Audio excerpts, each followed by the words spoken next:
LeBron James. What does Brian Scott think? Brian Windhorst with a small little update.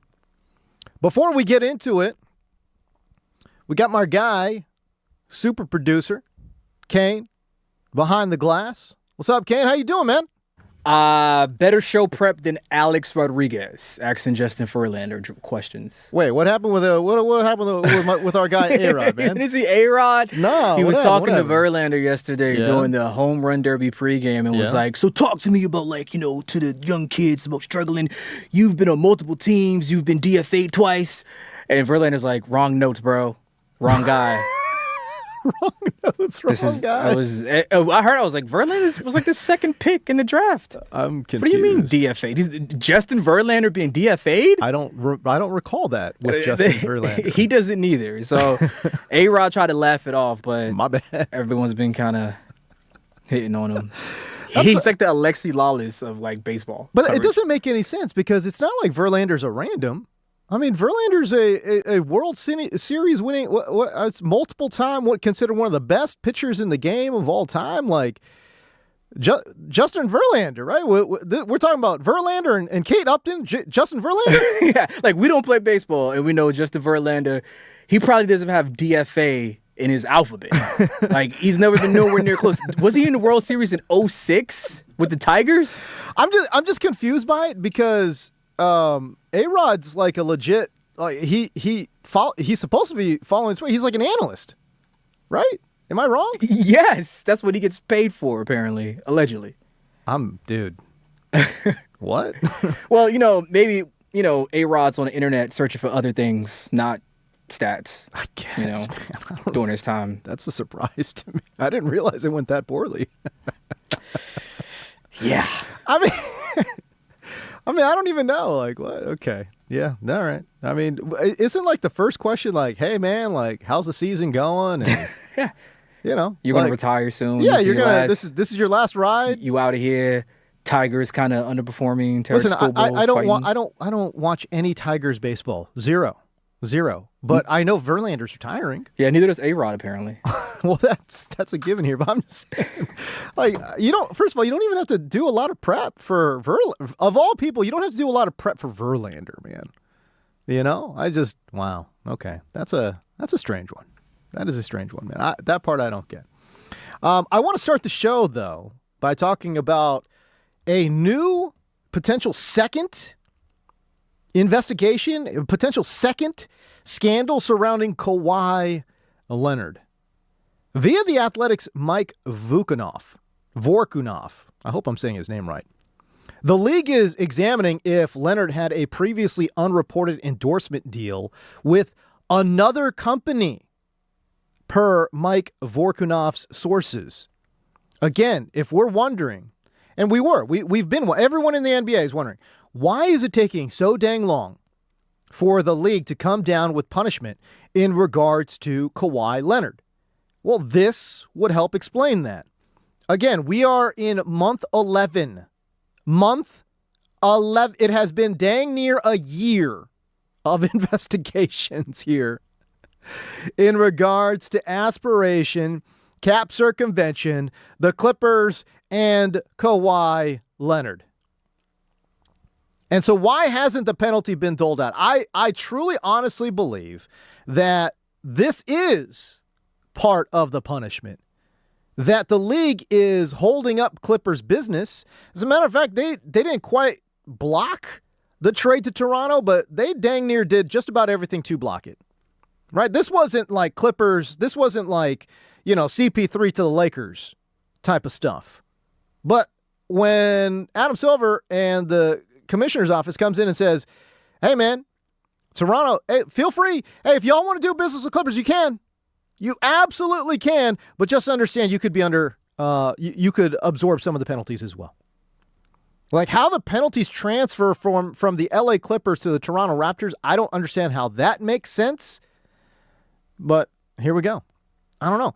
So again, I've maintained that I think this is part of the league punishment for the Clippers. That, listen, you guys are going to do this thing. We're going to hold up your business, man. We're putting a little bit of a freeze on all the business that you can make right now. And this is truly impacting the bottom line in the business and the basketball dealings of the Los Angeles Clippers. Now, again, why hasn't the penalty come down? I'm saying that it's part of the penalty, but also The Athletic now reporting that the league is examining if Leonard had previously unreported endorsement deals with yet another company. Again, this is part 2, potentially, of cap circumvention. That's wild. That is as if planting fake trees in a no-show job, if that wasn't enough, Kawhi and Uncle Dennis, man, they wanted more. Potentially, allegedly. A second company? Are you serious? I mean, does the greed never stop, dude? I know the answer to that is always no. But that's wild. That is wild if it's true. Again, the Athletic's Mike Vorkunov, per his sources, say the league is investigating if Kawhi Leonard had a previously unreported endorsement deal with yet another company. If you're wondering why the punishment has not come down, maybe that's why. That is crazy if they find a second team, man, or a second company. If they find a second company, man, what? Oh, man. And keep in mind, a lot of folks thought that maybe the punishment might come down today, as a matter of fact, because the Board of Governors are meeting, and there's a scheduled news conference, I guess, in regards to the Board of Governors, right? Again, if you need a backfill on the story, obviously, Pablo Torre and his podcast have done an incredible job. Go listen to his show, for sure. He's the one that started this whole thing, right? But The Athletic has also done a really good job kind of sort of laying this out, right? And again, this is part of The Athletic's Mike Vorkunov's piece here. Gives you a little bit of the backstory, a little bit of the history, because it's been going on for so dang long. It's been going on for 11 months that you need a reminder. You need a refresher. You do. Remember that Kawhi Leonard had a contract with Aspiration for which he was to be paid $28 million. $28 million. Now, the company did try to market him. This is also new in the Athletic piece, that the company Aspiration did try to market Kawhi Leonard. They went so far as to create images where Leonard was an offshoot of Marvel's Groot, right? Because I guess Kawhi is a big comic book guy. And so they were going to try to create this synergy between Kawhi and Groot. Obviously, Aspiration's whole purpose as a company was to promise to plant trees to offset carbon footprints. They're like a nature company, man. Right? But and again, they sell carbon credits and all this kind of stuff, man. But that's what they wanted to do. So they're like, okay, well, this is a very weird endorsement deal, but we're going to try to make it work. Then the creative team was told, you know what? Red light. Stop that. You can quit. That, according to multiple former Aspiration marketing employees, that the creative team was told to quit. The sponsorship deal, by the way, was worth significantly more than endorsement deals Aspiration reached with other celebrities.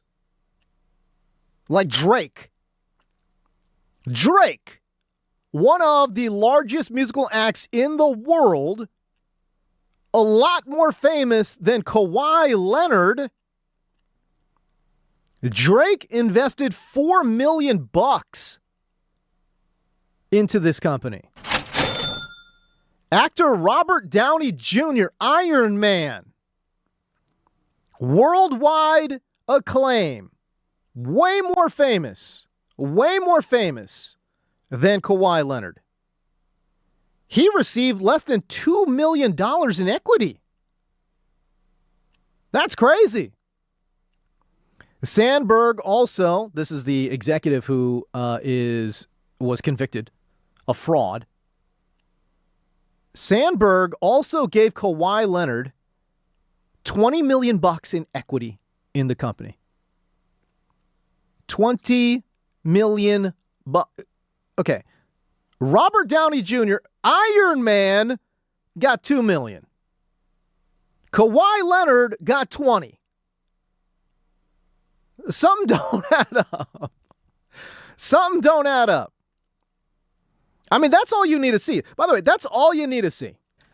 Hey, I think we have live audio of Kawhi Leonard laughing to the bank. Yeah, there it is. That's it. Laughing all the way to the bank, man. When he found out he got 20 and Robert Downey got 2, Kawhi Leonard. When he found out he got 20 and Drake he didn't get paid. Drake invested $4 million into Aspiration. 28 million buckaroos, 28 million, and a $20 million stake in the company. Kawhi Leonard. That's insane. Absolute insanity. If that is not cap circumvention, I don't know what. You don't even need testimony from Sandberg, who, by the way, I guess worked with the league to give them some data, right? You don't need to do that. You just need to look at that. You just need to look at that little piece and be like, yeah, that's cap circumvention, man, obviously. What are we doing out here? What are we doing out here? It doesn't make sense. Now, the Clippers have obviously maintained their innocence, obviously. They said, quote, "We did not funnel money to Kawhi Leonard through Aspiration."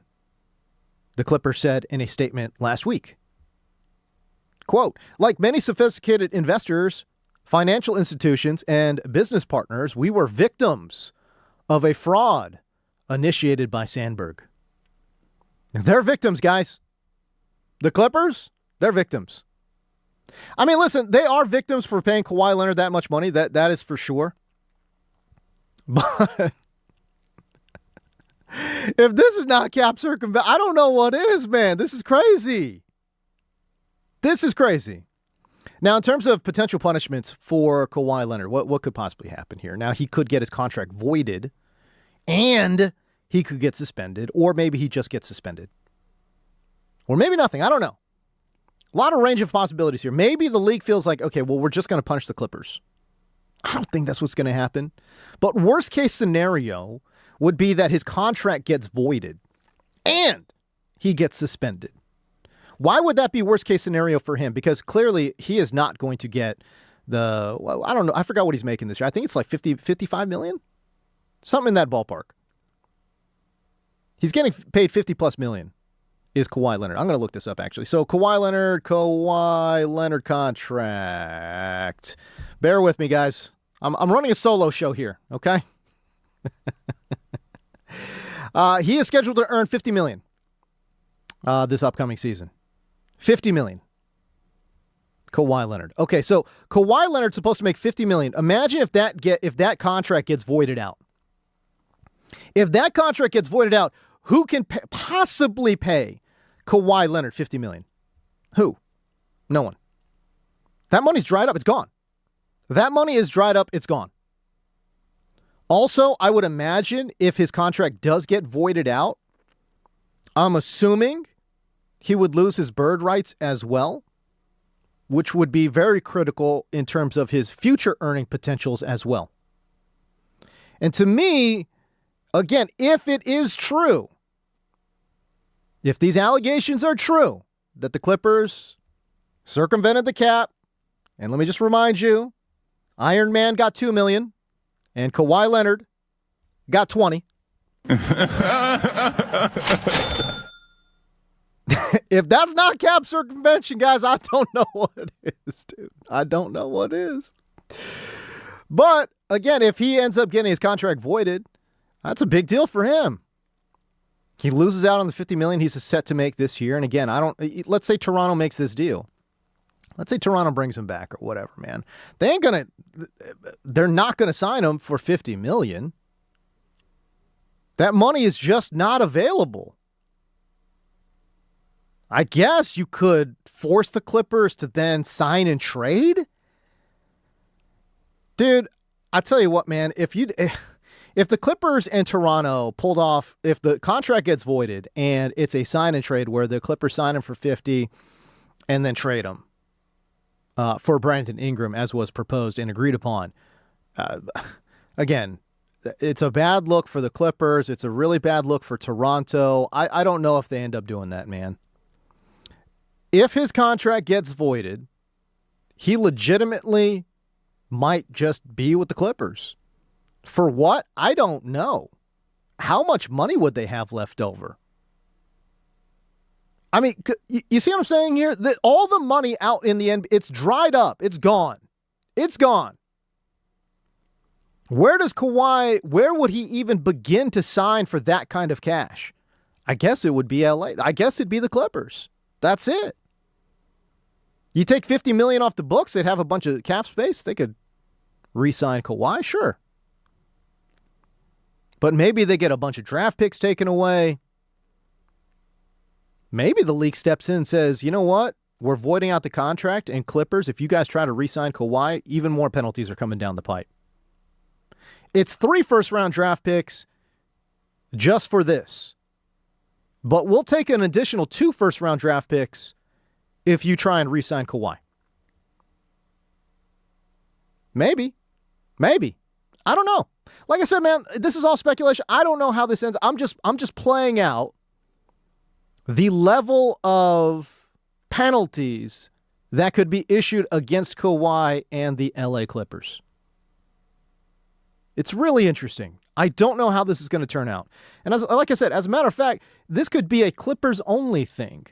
Maybe Kawhi ends up getting a suspension, 20 games or something really light and minimal. And maybe he gets to keep his bird rights and his contract, and he ends up getting traded to Toronto for Brandon Ingram. But it's the Clippers who end up sacrificing multiple first-round draft picks. Maybe. I don't know. Like I said, I think at this point, and if the Athletic reporting is true, and there's really no reason to believe that it's not, that the league is investigating a second fraudulent endorsement deal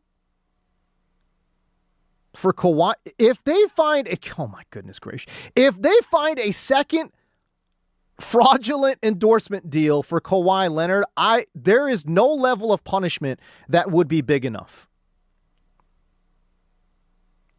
I just think, like I said, it would be the career death sentence for Kawhi. They would try to figure out, like, we're going to void your contract and you're suspended for 2 years.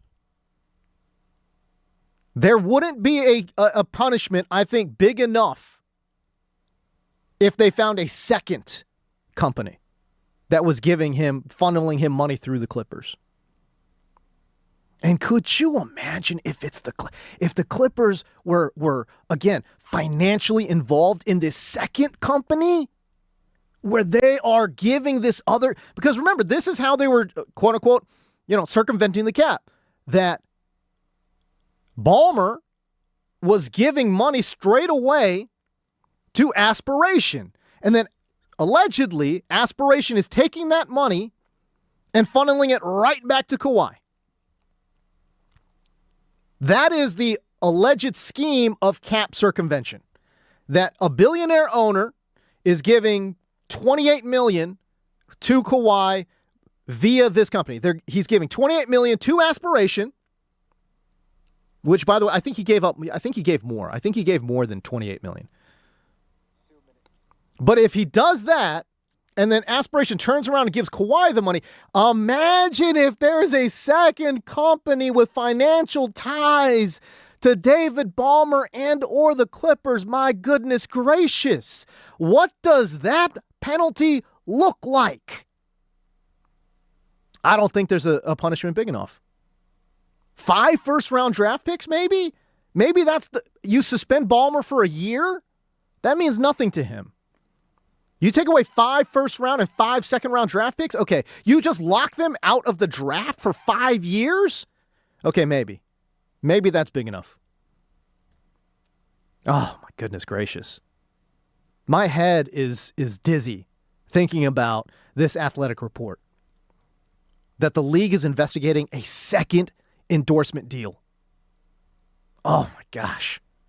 That could be absolutely catastrophic for the Clippers. Catastrophic. And maybe that is why there is such a long delay. Interesting stuff. Really incredible. And by the way, if you read the Athletic article too, this is like a throwaway line. They spend most of the article talking about the history of aspiration Clippers, Ballmer, and all that kind of stuff. But it's almost a throwaway line that the league is examining if Leonard had a previously unreported endorsement deal with another company, per sources, according to Mike Vorkunov of The Athletic. Man, again, I strongly encourage folks to go and read that. Really good stuff.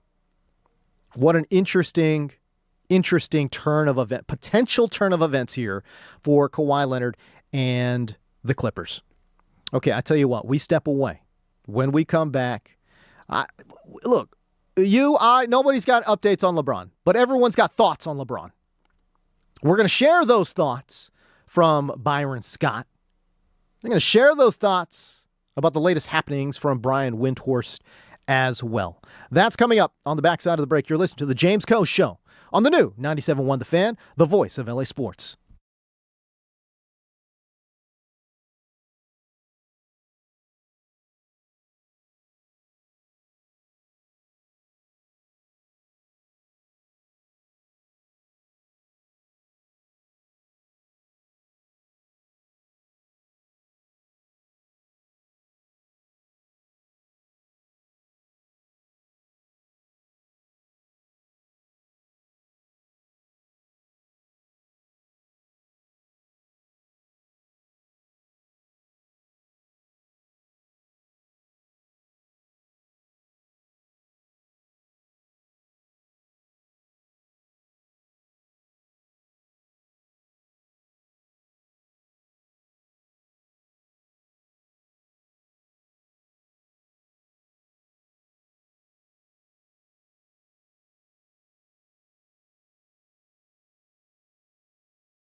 What is cracking, everybody? James Coe here with you.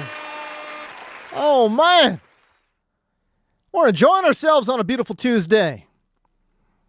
They say it's the dead period in sports. I disagree. They say ain't nothing going on. I say I disagree. You know what's going on? It's the James Coe Show. That's what's going on. If y'all want to be part of that conversation, man, would love to have you join the show. Call in 855-97-LA-FAN. Again, that's 855-97-LA-FAN.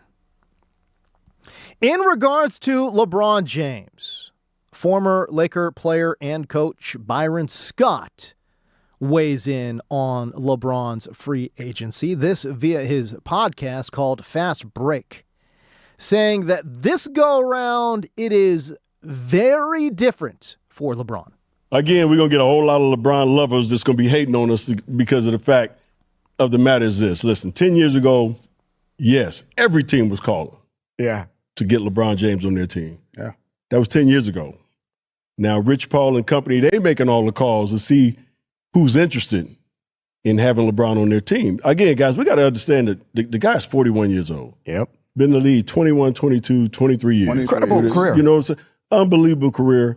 Still playing at a high level. Yes, sir. Nobody's saying that he can't play, another year or two in this league.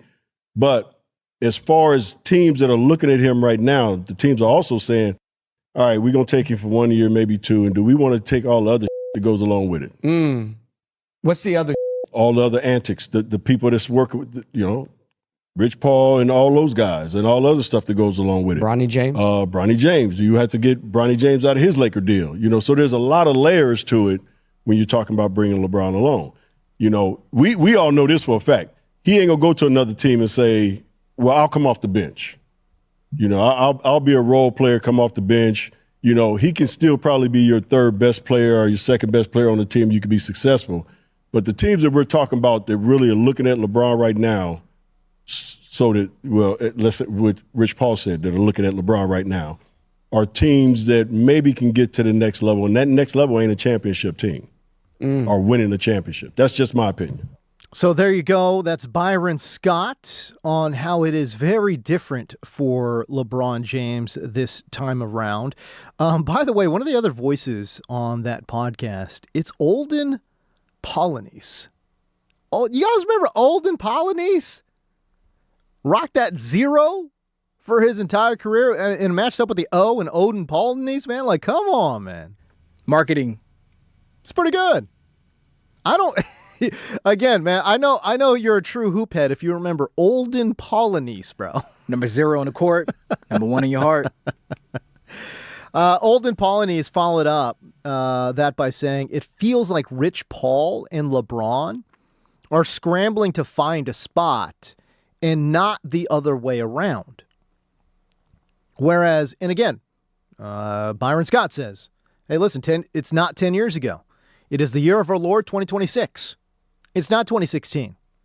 It's not, Magic Johnson waiting outside the driveway of LeBron, begging him to come to L.A., right? That is not it.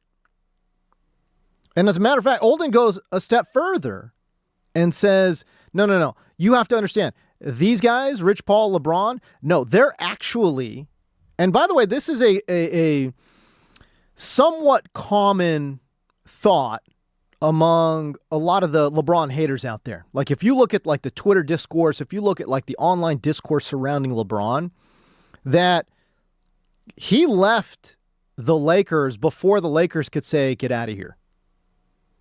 Before the Lakers could say, hey, thanks, but no thanks, LeBron made the first move and said, you're not breaking up with me. I'm breaking up with y'all. That's, again, I don't know if that's true. But that is a thought that a lot of LeBron haters have in regards to who broke up with who, right? And that's what Olden Polynice is saying, is that, listen, these guys are scrambling. Like, that whiteboard, that's fake news. Like, the whiteboard It should be the other way around. You know what I'm saying? Like, the arrow should be going out from LeBron, not in. You know? That crazy whiteboard. I love the whiteboard. I love the whiteboard because I hate the whiteboard. The whiteboard is nonsensical and stupid, but I love it because it's nonsensical and stupid. I love that he showed it, too. Like, unbelievable. Why are we showing the whiteboard? Why? What is it? What is the purpose of the whiteboard other than to just drum up? What are we trying to drum up business here? Maybe Olden Polynice is onto something. I don't know. What are you trying to solve a murder mystery? Exactly. At one of those dinner party shows? You know what I'm saying? That's what it looked like. We just needed some red yarn, some still photos. You know what I'm saying?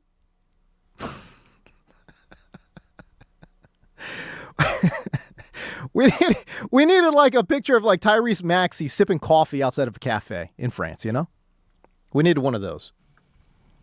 That's what we needed to add to the whiteboard. We were really missing some of those still photos, making LeBron look like a criminal mastermind for some reason. I don't get it.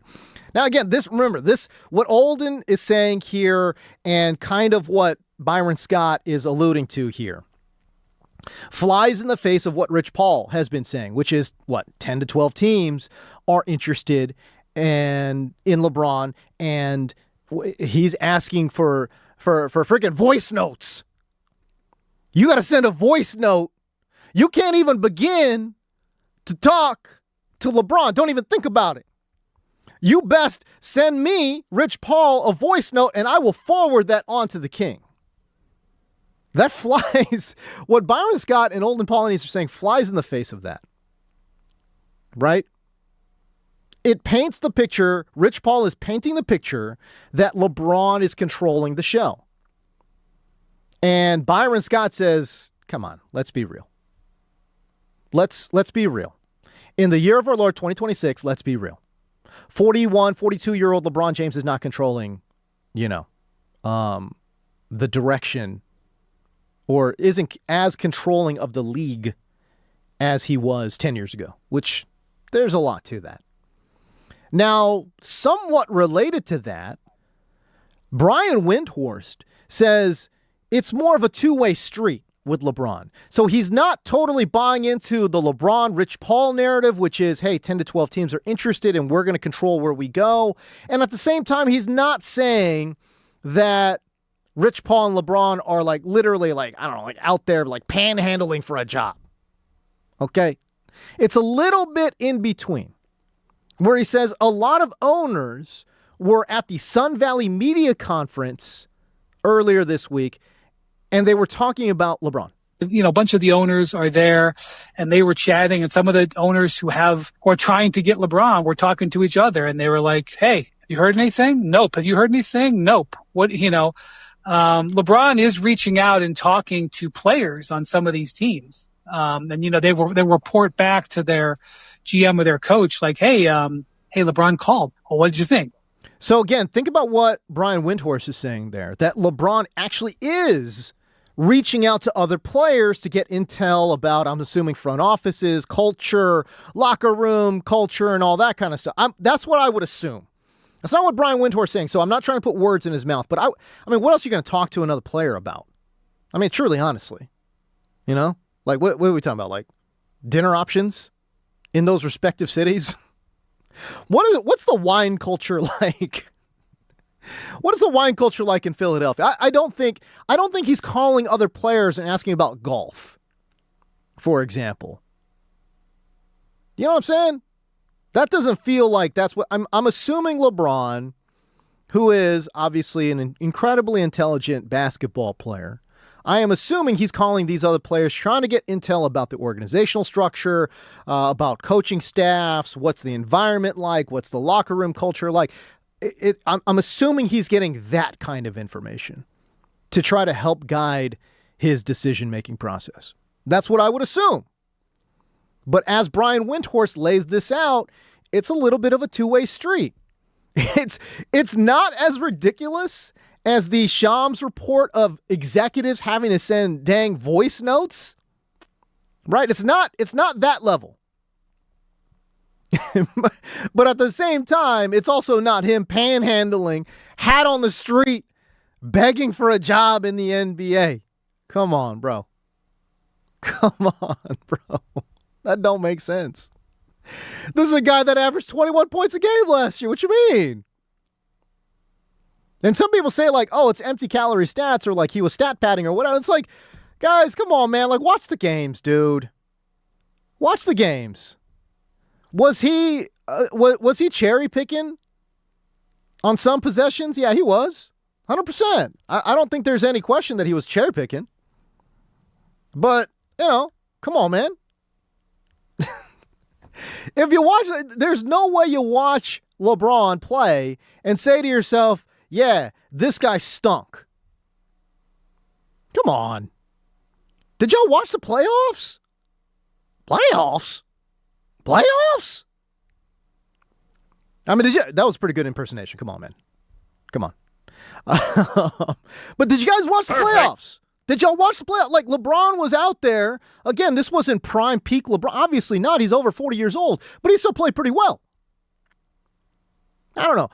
So, again, I don't think he's out here. Like, the LeBron haters are like, oh, yeah, man, this guy, he stinks. He stinks now. All he does is cherry pick. He's padding the stats. Empty calorie stats. Somewhere in between, man. It's somewhere in between. That's all I'm trying to say. I think Brian Windhorst had a really good thought there, though, that he is doing intel by reaching out to players and that the owners are still curious about LeBron. So it's very much a two-way street. That seems to make, again, what he just said right there, that makes a lot more sense than what Rich Paul is trying to do and what Shams is reporting, which is high-level basketball execs have to send a damn voice note to Rich Paul, who's going to forward that onto LeBron. I mean, that, again, makes no sense. It's the most ridiculous. It's one of the most ridiculous things. So, again, I'm not buying that. I like what Windhorst is saying. It's a two-way street, which it should be. Absolutely should be. Okay, when we come back, we're going to hear from Max Crosby, who you will be shocked. You will be absolutely shocked when he tells you who he thinks is the most toxic fan base. The most toxic fan base, according to Max Crosby, is, you will be surprised. Plus, we're taking your phone calls here as well. 855-97-LA-FAN. Again, it's 855-97-LA-FAN. You're listening to The James Koh Show on the new 97.1 The Fan, the voice of LA sports.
Los Angeles, what's going on? It's your boy, James Coe. Sitting down with y'all on a beautiful Tuesday evening. Yesterday we had a truncated show. Only till 9. Full show. Again here tonight, all the way up to the 10 o'clock hour. I hope I'm not speaking out of turn, but the show on Thursday will be from 2 to 6. Little programming note. And all next week, we will be on from 2 to 6. Just next week. Don't worry. Your favorite guys, D-Mac and Reiter, they will be back in their normal time slot as well. But just next week. The boys need a break, man. The boys need a break. All right? Your boy over here, I started after them. So they need a little bit of a vacay, which is totally fine, totally acceptable. I'm more than happy to step in. But just a little programming note, the James Coe Show will be on from 2 to 6 starting next week for just 1 week. Limited engagement now. We were talking about LeBron. You know, as a matter of fact, let's go to the phones. 855-97 LA fan if you want to be part of the show. That's if you want to call in. But shoot, I tell you what, man. You can listen to us on the Odyssey app as well. You can find us on Twitter and YouTube too. But I tell you what, I love that Odyssey app. It really is good. You get to play back a lot of the any of the shows. You get to go back and listen to some of the big moments there too. So download the Odyssey app, which is great. Okay, we go. Not in LA. It's outside the LA area. As a matter of fact, it's all the way across the other country, man. We're going to Mitch in New Jersey. Mitch wants to talk about Kawhi. Mitch, what you got, man? How you doing, James? James, they got to set a precedent, maybe. Set a real big, hard penalty so it doesn't happen again. Because who knows, maybe there's a third company. That's right. I mean, is this Kawhi the best thing since sliced bread? Is he the best basketball player ever? I think Wilt, then LeBron, then Michael Jordan, excuse me. This trade, this signing, because he demanded that they get Paul George, right? They gave up all those picks and SGA, some guy named SGA. He's pretty good himself. This is really going to blow up in their face for history. This is the Clippers. This is the Clipper ways. They're the Cleveland Browns of the NBA. Oh, man. It's harsh to hear, but maybe. This has been a very star-crossed franchise for sure. And Mitch, I appreciate the phone call. I mean, whenever I think about the Clippers, obviously under Donald Sterling, they had absolutely no chance. They had no chance under Donald Sterling. Donald Sterling wasn't willing to spend. Donald Sterling was totally cheapo. And you know what? They actually did a pretty decent job of drafting. You know, especially in the 90s. They did a pretty decent job. They could have built around Lamar and company. Lamar Odom. I just say Lamar as if everyone knows Lamar. No, Lamar, they could have built around Lamar Odom. But they, anytime guys needed to start getting paid, Donald Sterling wasn't going to pay. And he certainly wasn't going to spend in free agency. So, yeah, I mean, and it was unfortunate, right? And then Lob City comes through. They got gifted Chris Paul. Remember, Chris Paul was supposed to go across the street. He was supposed to go to the Lakers. Nope. Ends up with the Clippers. Lob City. Blake Griffin, DeAndre Jordan, and CP3. One of the most, I know, I know Bill Reiter and D-Mac, they hate the Clippers. Okay? They hate them. But let me tell you something. I don't care. They were one of the most exciting NBA franchises at the time. In that time period, they were one of the most exciting teams in the NBA. The lob, the jam. I mean, Lawler's Law was in full effect, man. It was cool. Like, it was a total vibe. It was awesome. And by the way, if you went to Clipper games back then too, it was so much fun. Laker games, in contrast, it was, I don't want to say it was like a museum, but a lot of fans were there not for basketball. A lot of fans were there to be seen, the Hollywood thing. And I'm not detracting from the Lakers. I'm just saying that's how it is. Hey, and listen, If you have been to a Clipper game versus if you've been to a Laker game, you know exactly what I'm talking about. The Laker games, when they were exciting, when they were at their peak, couldn't beat the vibes. The Staples Center, back in the day, Staples Center, it was like MSG. You know? It was like MSG during this playoff run. Just incredible. Incredible crowds. But I would say on a day-to-day basis, if we're just talking middle of the season, you're going to go check out an NBA game, Clipper games were fun. Like, they did a lot of things to pump up the crowd, keep the energy up. And at the time, the basketball was so good, man. It was a must-see attraction. CP3 lobbing it up to DeAndre Jordan and Blake Griffin. Blake Griffin lobbing it up to DeAndre. I mean, it was Blake Griffin in his absolute peak prime. You could make a case was a top 5 player in the NBA. And maybe I'm speaking out of turn, and I know a lot of people would disagree. He still carries that whole, he could just dunk. That was his thing. And again, if you're a ball knower, you know that's just not true. He added a lot to his handle. He added a ton to his passing. As a matter of fact, his passing went through the roof, man. His passing was so good at his absolute peak. Couldn't shoot the ball quite well, and he never quite got over that hump. But there was a time when Lob City Clippers were just, again, the best attraction in LA. It was so much fun, man. And that team, that particular team, do y'all remember the Clipper versus Grizzly, wars that they had in the postseason? Those two teams hated each other. And they should have gone further. They should have. Various things happened where they give up leads. They gave up series leads, man. CP3 was out there.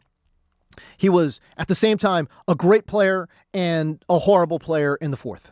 It just never coalesced. Blake Griffin was putting on like a borderline MVP type of campaign. Then he got hurt. And it just kept going. Bad calls, bad turnovers. They would choke. And when they didn't choke, they'd get injured. And it's just, man, you have such a small window to win in the NBA, man. I would say you've got like a good 5 years. And those guys were in their primes, man. It just was unfortunate. They just couldn't get over the hump. They just could not get over the hump. And then you look at like James Harden and that era of Clippers basketball with Kawhi. I mean, shoot, Kawhi and PG-13. Paul George and Kawhi. Two just tremendous two-way players playing for the Clippers, playing for an owner that was willing to spend. And that team also did not get over the hump. Again, injuries, derailing them at every turn. That was a good team. I don't quite know if they were championship level, but shoot, man. If you asked, hey, listen, if you looked at the Knicks roster this year, there's no way you're thinking, oh, that's a surefire championship team. Things just happen. Teams get hot. Other teams get injured. See what I'm saying? They could have won. They just got injured at the wrong time. It's a very star-crossed franchise. I feel bad for the fans, the Clipper fans. And obviously that's a limited number of true Clipper fans out there. I get it, I'm not trying to be unrealistic. I get it. It's a Laker town. This is a Laker town. Now you could say it's a Dodger town too, and I would also agree with that, but it's a Dodger Laker town. Clippers, I don't even know where they stand. In the pantheon of LA sports, I don't know where the Clippers are at. They're outside the top 5, I would imagine, though. Right? Because it's Lakers, it's Dodgers, it's USC Trojan football. To me, that's a clear-cut 1, 2, 3. Okay, then we start talking about now the Rams. Super Bowl wins, I think they're in the mix. And then again, I don't know. Where do we go after that? The Kings? UCLA basketball? Nah. No. Man. Listen, I wish it was UCLA basketball. Poly's one of those places, man, where it's like if they're hot and they're playing well, Poly's popping, dude. Poly's awesome. I love Poly. But nah, it just UCLA basketball has not felt relevant in a long time. And you know what? Maybe that changes now that they got that 6'9" Serbian wing. Maybe that changes. What is it, a 2-year, $12 million NIL deal, man? I don't know. Yes, Yeah. Kusturic. Yeah, man. Rich, all right? Emphasis on rich. Now, it's felt like a long time. I would say the last time they were relevant was with Johnny Juzang, right? That Final Four run? Yeah, that random Final Four run with Johnny Juzang. And was it Tiger Campbell? I feel like that was the last time they were like truly relevant. Yeah. And then before that, I mean, come on, dude. It was like the Kevin Love, Russell Westbrook era. Like that's a long time ago, man. So I want to say it's UCLA basketball too, but I just don't think it is. Shoot, Clippers might be number 4. I don't know. Maybe they're 4. But either way, I as a matter of fact, I still think it's the hockey isn't as big as basketball, but man, Kings fans though, they're insane. They're insane. So I'm going to say Kings 4. Clippers might be 5. I keep saying that I'm going to talk about Max Crosby here, and I do mean to get to him. I do. And I'm telling you, he was on an interview on a live stream talking about, hey, who do you think is the most toxic fan base? And his answer absolutely shocked me. As a matter of fact, shoot, if you go to the YouTube side, okay, you go to youtube.com and you go search The Fan LA. All right. We got a poll question up there right now. What is the most toxic fan base? And I'm limiting it to the AFC and NFC West. My 4 options for you: Chargers, Niners, Raiders, or Rams. Who has the most toxic fan base? We know about the black hole for the Raiders. We know that if you go to Santa Clara, you go to a San Francisco 49er game, there's a 50-50 chance you might get into a fist fight. We know that. It's happening. Rams fans, I don't know. Charger fans, I don't know. But among those teams in the AFC and NFC North, which one is the most toxic? Go vote. Go check it out. YouTube.com and The Fan LA. All right, we will be right back. You're going to find out what Max Crosby has to say coming up on The James Coe Show.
What is cracking?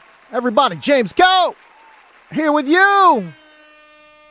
Love talking with y'all, man. Having a good old time. 7 o'clock hour. On a Tuesday, we take you all the way at 10 o'clock. Again, if you missed it, programming note for next week, we'll be on from 2 to 6, taking over the spot. Just temporarily, boys, don't you worry, for Bill Reiter and D-Mac. I love their show, man. Two really nice guys, too, by the way. We always chop it up for a couple minutes in between our shows. If you guys haven't listened to their show before, I strongly encourage it. Find it on the Odyssey app, wherever you get it. You could also find it on YouTube as well. But, man, those two guys, I don't think you will find a more informed show. Their chemistry is great. They play off of each other very well. And it's a really smart and fun show. I'm not going to lie to you. I was unfamiliar with D-Mac's game. I feel like Shaq right now. I was unfamiliar with your game. Doug, I was unfamiliar with your Dodger game. I was unfamiliar with his game, but the more I've listened to him, the more impressed I have been. Truly, honestly. Rumor has it that D-Mac's actually taking a week off to give Shohei Ohtani his knee ligaments. Listen, dude. Not to spread any hot stove rumors. If anyone's going to do it on staff, it will be Doug McCain. I mean, Doug, he loves his Dodgers. He does, man. So he is a walking encyclopedia of Dodger knowledge. So, and he's tapped in, man. He's very tapped in with the team. And, you know, Bill used to be an NBA insider, so he's tapped in with all that kind of stuff, man. I think Reiter is going to Cleveland to get some answers. There you go. Out of LeBron. Hell yeah. He's going to demand them. Yeah. Give it to me, LeBron. He's like, stop. Dude, that's a good Bill Reiter. That's like D-Mac doing Reiter. No, dude. That's really good. No. D-Mac's impersonation skills are so good. What the hell, bro? I tell you, it's so good. When he does a Bill Reiter, I legitimately cannot tell who is talking. It's crazy. Absolutely crazy. D-Mac teased the fact that he is working on a James Coe. Ooh. I wonder what that sounds like.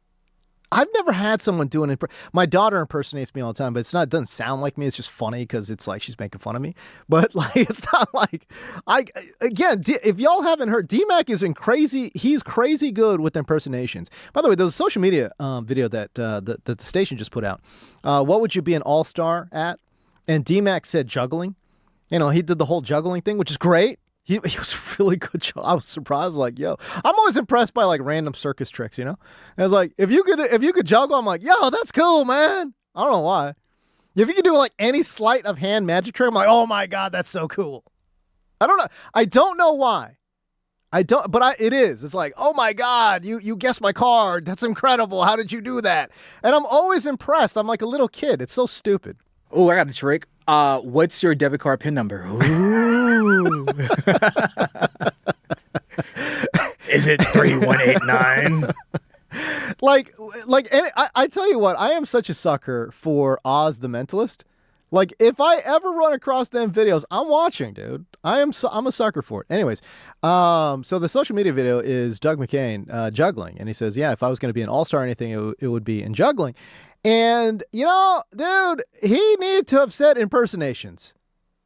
If Doug McCain, D-Mac had said impersonations, that would have been spot on.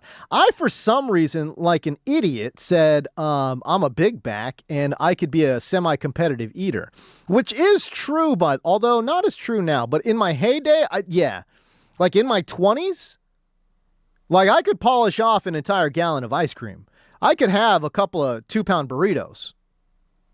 I feel like if I trained in competitive eating, I could have been a pretty decent competitive eater in my youth. Now my metabolism has slowed down and I don't want to be a big back. So I like have to watch my calories. I'm like trying to get my protein macros up. Calorie deficits. What a sad way to live, dude. It's a sad way to live after 40, bro. Oh man, I can't eat too many carbs. Oh my God. What I should have said was I could have been a Hall of Fame baker. My baking game is on point. I'm telling you. That's what I need to do. I need to bring in some of my baked goods. I make this. Oh, man. I make a nice lemon drizzle cake. I've got some black sesame cake, birthday cake recipes in the bag. You know, fruit crumbles. I'm doing it, man. I'm telling you, the cookies are on point. Muffins. Oh, man, everything. It's like, I'll bake them all. I'll bake it all. Shouts to the Odyssey healthcare plan because it's giving diabetes. Yeah, but dude, they're gonna have to carry they're gonna have to carry the weight. You know what I mean? Big Mama, your arm. Yeah, I don't know why I went on social media and told everyone I was a big back. I'm not sure why. I don't know what thought process went into that one. This you. I put the team on my back, dude. That was me. 6 to 10. Yeah, 6 to 10. 6 to 10, baby. You know what I'm saying? Solo show. Hey, it's the only solo show on the network, dude. Okay? I put it on my back, though. In the cold zone. Yeah, man. It's good stuff. By the way, we've been teasing this here. Okay, who has the most toxic fans? I put it out on YouTube, and we put the poll out there, right? And again, the 4 teams that I named, this is NFC, AFC, West. Okay, I took out, I don't know. I took out, Arizona. I'm sorry, but the Arizona Cardinals do not have a toxic fan base, you know? You have to be somewhat successful. You have to have a fan base. You have to have a toxic fan base, yeah. So they're not included. I could have legitimately put, Denver on here because Bronco fans are absolutely insane.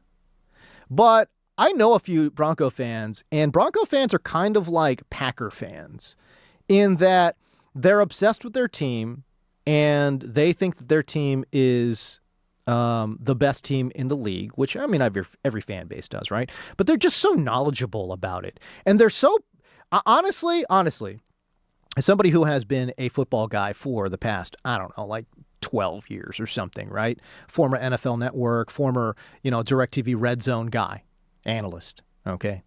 I interact with fans online a lot. And let me just tell you something. Packer fans, they're very passionate. Denver Bronco fans, they're very passionate. They're almost but they're great historians of their own teams, right? So when they diss you, it's intellectual. You know what I'm saying? It's not even it's not toxic. It's they will insult your intelligence. Oh, okay, I guess you don't remember what happened in the 1987 AFC playoff then, huh? It's yeah, I guess I don't, dude. What?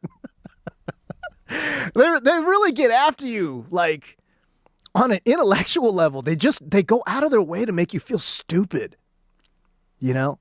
But it's different than if you go to San Francisco, man, you run across some Niner fans, boy, I tell you what, you better know how to box. You better know how to protect yourself at all times. Because there is a strong possibility you get into a fight, man.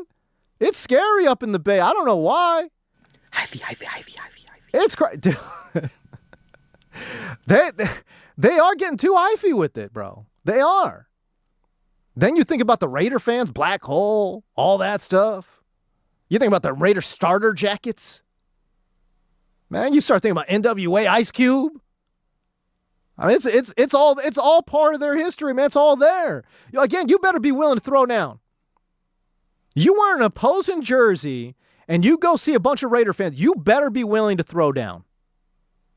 If not, take that damn jersey off.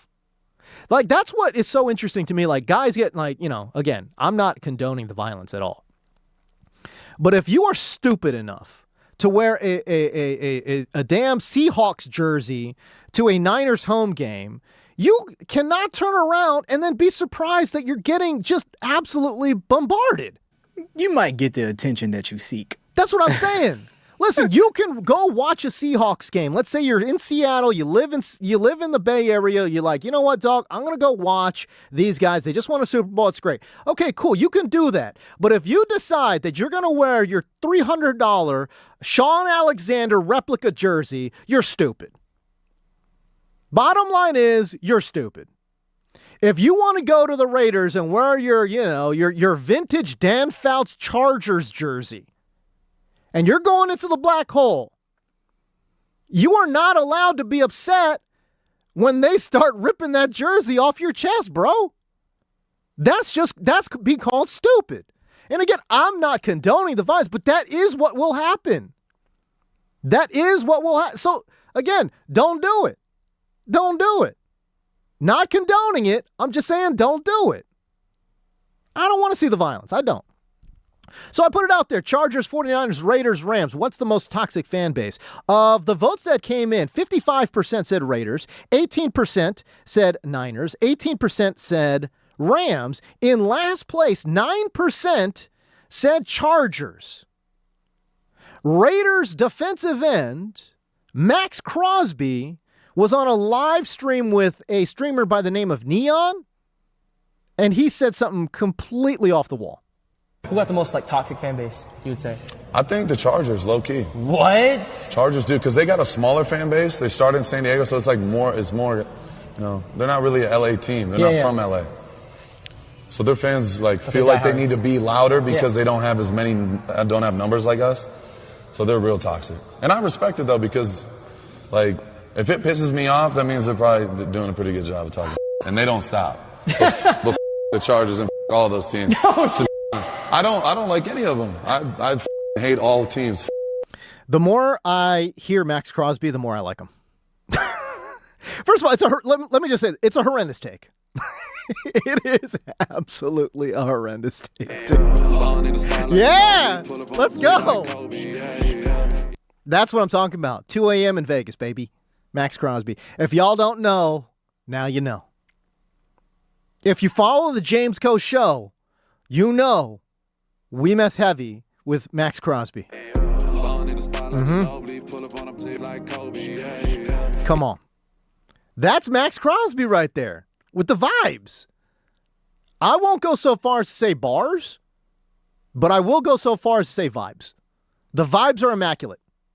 The bars, listen, Kane, I know you don't love the song, but at least give them the vibes. Because the bars are not the bars, but the vibes are the vibes. It's vibey. If I'm leaving that weird tiki bar in Las Vegas, you know what I'm talking about, of a Las Vegas Boulevard with the questionable pictures in it, then I'm playing this round down Las Vegas Boulevard. Why not? Yeah, you know what I'm saying? Why not? It got a little LA flair. It does.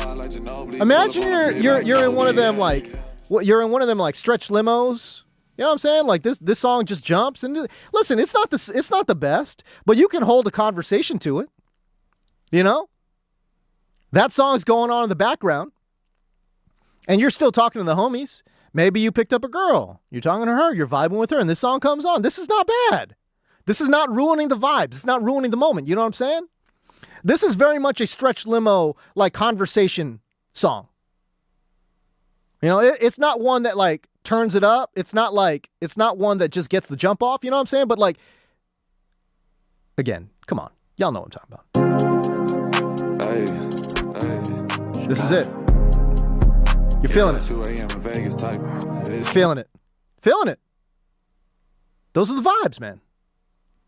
I'm speaking way out of turn. Dude, I am just a chop donk, bro. At this point in my life, I'm just such a chop donk, bro. Maybe I don't even know what I'm talking about here. But I'm telling you, if I was in my 20s, though, in Vegas. If you're hanging with Neon. Let me tell you right now. And first of all, let me say this. If y'all don't know who Neon is, don't worry, okay? Congratulations. Yeah. You have a 401k. A Vanguard. Okay? Listen, you're invested, okay? That's what you are, okay? You follow the S&P 500, okay?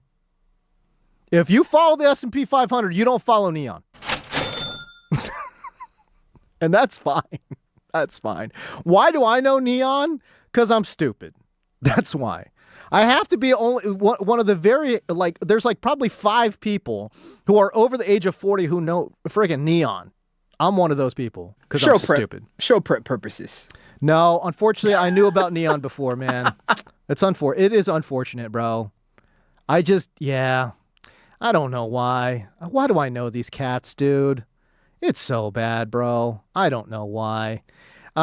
Maybe because he did a bunch of he is just the scrawniest, nerdiest Indian dude. And listen, dude, like, it's not like I mess with the Indians heavy. Like, I had 2 of my closest friends are Indians.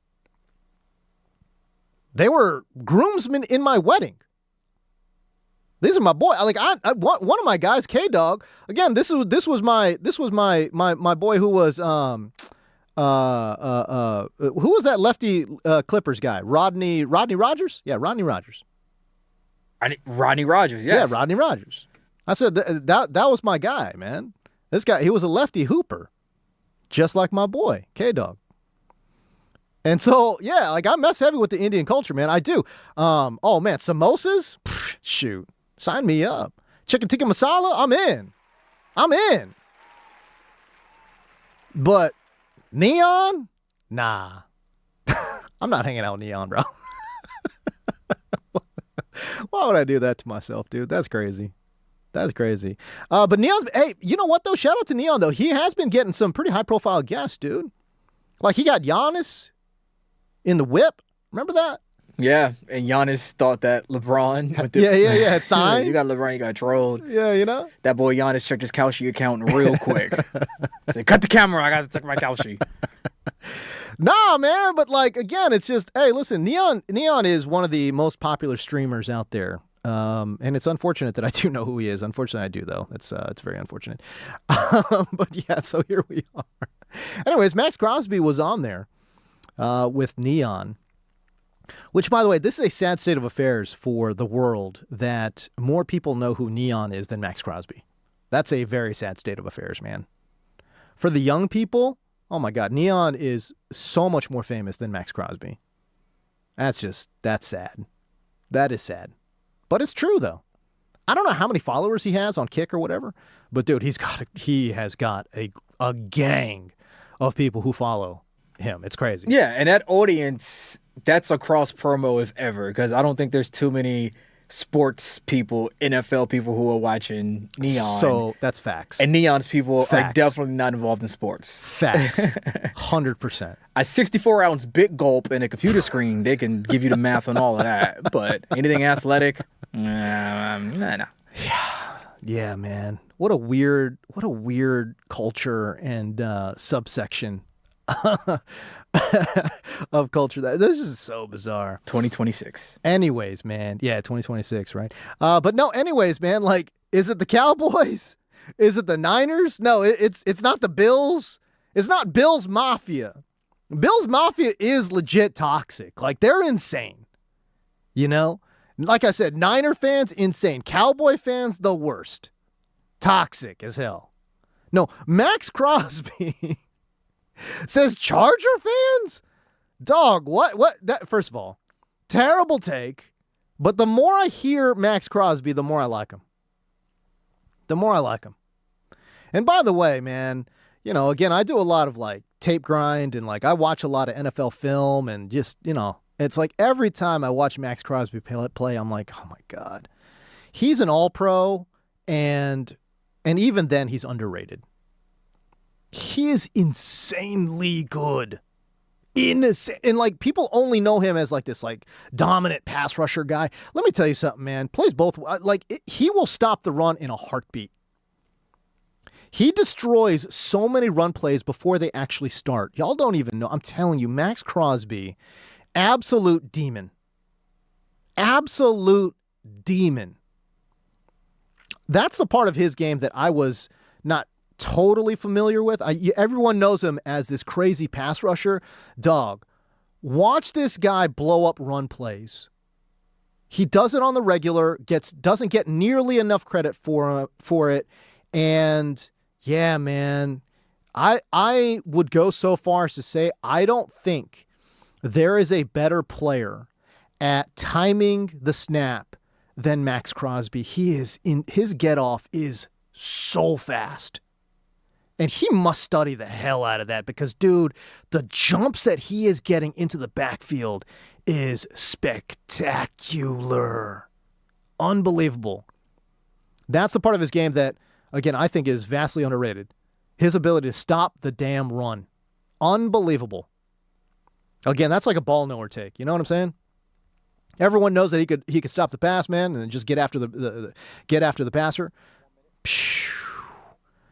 The way he stops the run, man, the way he blows up run plays is special. Special. By the way, there's a debate going on in the YouTube chat where I said it's number 1-2 tied, Dodger Lakers. Just depends on what sport you like better, right? And I said USC is the clear-cut number 3. There is a disagreement in the chat. There's a Easy E 213 says the Rams have passed USC. No, dog. He said, I'm smoking. That's what he said. The Rams have passed USC, you smoking, bro. That's what he told me. Nah, man. Not even close. Let me put it to you this way, and then we'll take a break. But let me just put it to you this way. Line up all of these teams. And imagine they win a championship. What's the biggest crowds? It's Dodgers. It's Lakers. If USC wins a national title, do you realize how poppin' LA would be? It would be absolutely bonkers insane. Insane. When the Kings won, it was a citywide celebration, even for people who didn't follow hockey. Let me tell you something. Manhattan Beach was off and popping, bro. Manhattan Beach, for those that don't know, it's like the unofficial, like, LA Kings, like, haven. Like everyone's there. Yeah. Everyone is there. Every bar is locked in to the Kings. It was insane during that playoff run. And when they won, I'm telling you, the parade was going off. When the Rams won, what the hell? The parade was fine. It wasn't anything like incredible, though. And no disrespect to the Rams. I'm just saying that's facts. Like, they won and it was like nice, but it wasn't like, oh my God, the city's absolutely on a different level right now. It's like, oh, it's cool. Yeah, exactly. Oh, it's cool. Like, I'm happy for Stafford and them. Like, it's a good win for them. Like, it's good. But the city wasn't, it was nice. But you know what I'm saying? Like, it wasn't like, oh my God, they're feeling it. You know what I mean? There wasn't cars on fire. Nah. Like a traditional Dodgers win. That's what I'm saying. Like, line up all of these teams. We weren't doing donuts in the street for the Rams. Yeah. And listen, it's a great team. I love the Rams. Like, no disrespect. I'm just saying, like, line up all of these teams. And if they win a championship, where is the city going the craziest? That's how I would rank the fandoms. That's why USC to me is number 3. All right, I tell you what. Again, if you guys want to join in the chat, by all means, go find it on YouTube at The Fan LA. We step away. When we come back, a new report on Bronny James from The Athletic. Will he or won't he move? Surprising developments here. Surprising reporting coming out of The Athletic in regards to Bronny James. That's coming up next, right here on the James Coe Show on the new 97.1 The Fan, the voice of LA Sports.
What is cracking, Los Angeles? It's your boy, James Coe, here with you.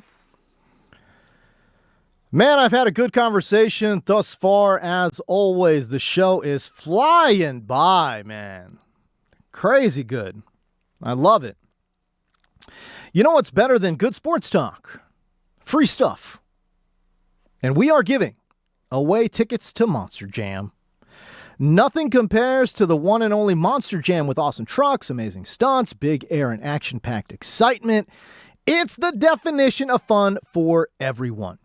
See the world's most popular trucks like Gravedigger, El Toro Loco, Sparkle Smash, and more at Monster Jam. I feel like you can't just say Gravedigger normally. Like that, like me just saying, oh, Gravedigger. That doesn't sound right. Yeah, that's an occupation. Somebody does that. You got to say it with some oomph. Gravedigger. That's a car in Monster Jam. That's it. You can't get this kind of wow just anywhere. Once you experience Monster Jam live, you'll become a fan for life. Okay, we will take caller number 3. 855-97 LA fan. Again, that's 855-97 LA fan. Caller number 3. We are giving away Monster Jam tickets. Hey, a brand new report from the great Dan Woike of The Athletic covers the team. In regards to Bronny James, interesting report here. In that, this is the headline. Is Bronny James's NBA future tied to LeBron's? Question mark. Not necessarily. And it's a good report because I think everyone is assuming, right, that Bronny James is going to be, wherever LeBron goes, Bronny James is going to get traded over there. How that works, what the mechanisms are, we don't concern ourselves with the details. We just say that's going to happen. That's going to happen. The prince has got to follow the king. And again, I think Dan Woike says, look, Bronny James has made a positive impression on the Lakers front office. Right? And he says in his article, quote, LeBron's departure from the Lakers after 8 seasons isn't viewed as anything related to Bronny's standing with the team. Those two things are two totally different things. He goes on to say that the younger James, who's 21 years old, is well-liked in the Lakers locker room and a respected worker who has improved greatly in his 2 years with the organization. Listen, there are a lot of social media accounts, and I'm not gonna lie, they are funny, right? They're extremely funny, anti-Bronny accounts. They're really funny, and listen, I laugh at them, I do. That being said, I don't think there's any question, considering that this is a player that overcame cardiac arrest, and has improved. There's no question he's improved as a player. Is it enough to break into the rotation?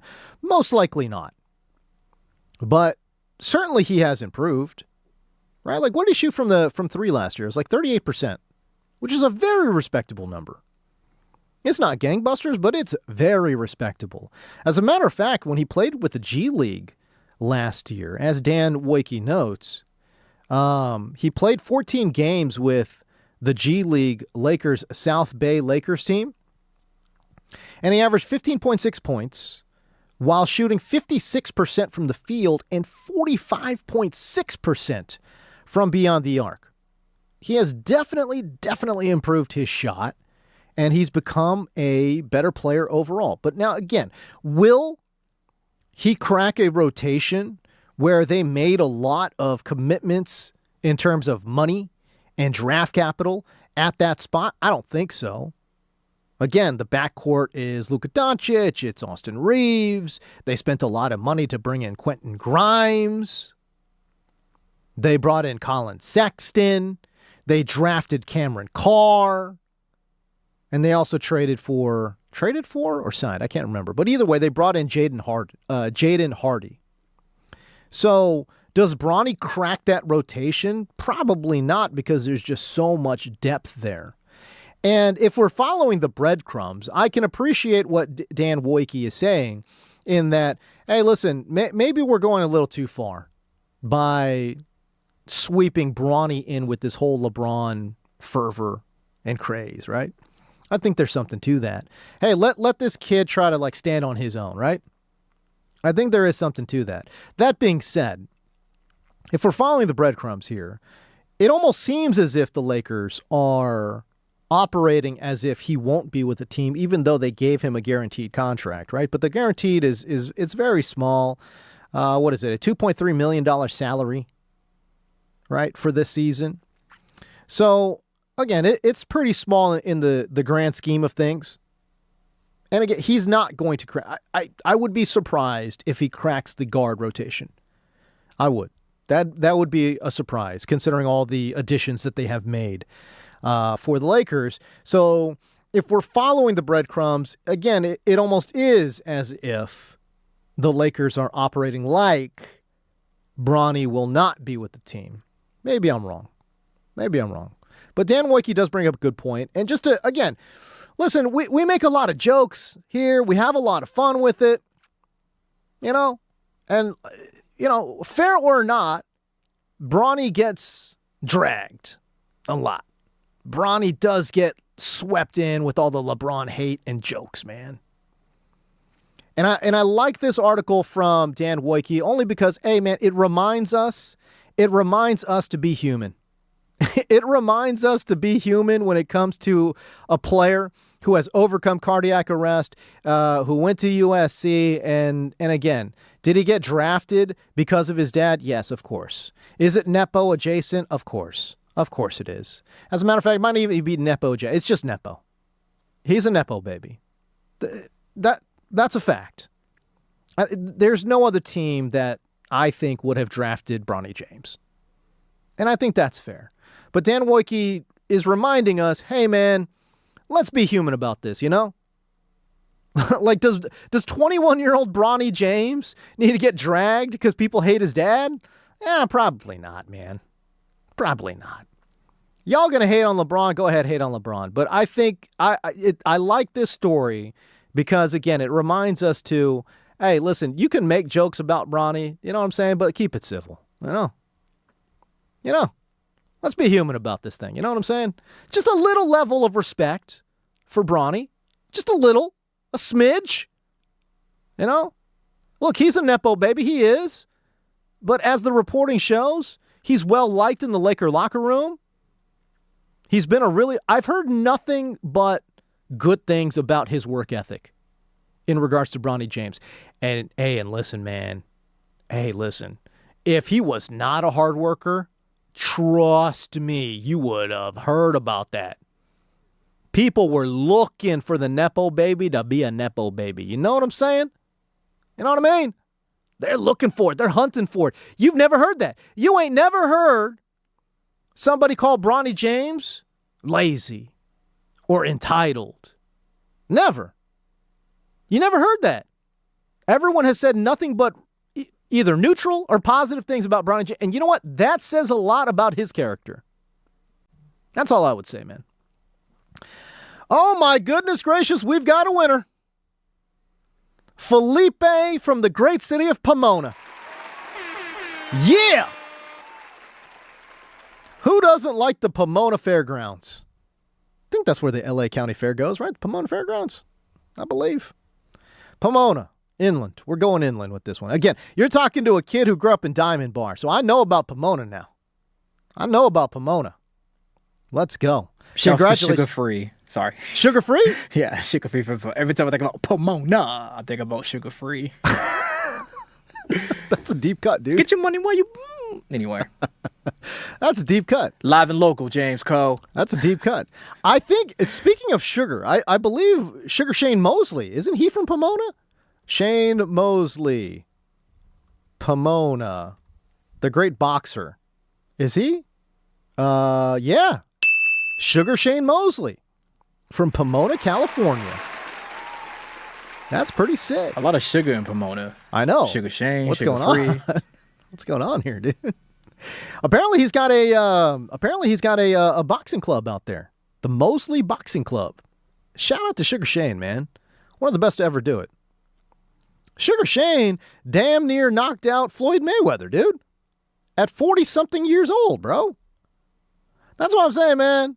Hey, listen, bro. Like, you cannot tell me that Sugar Shane in his prime wouldn't have beat Floyd Mayweather. Because he would have.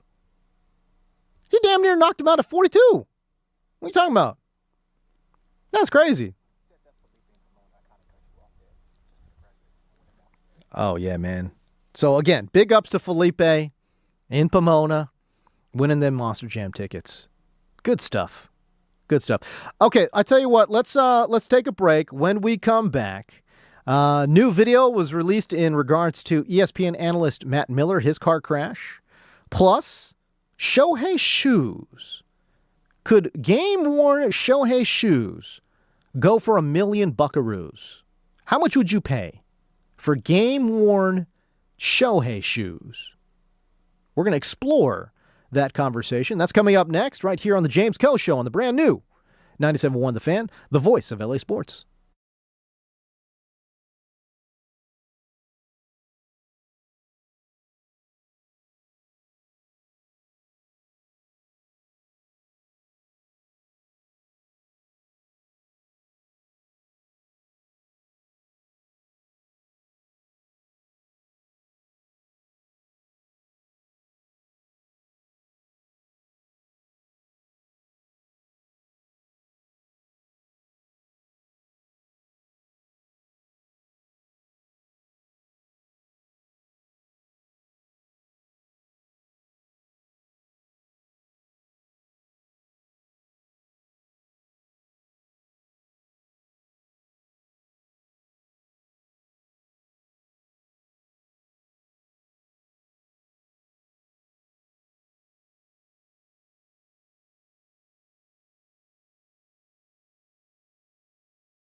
What is cracking? Los Angeles! What's up? James Go here with you, taking you again to the 10 o'clock hour. Man, lots of stuff going on.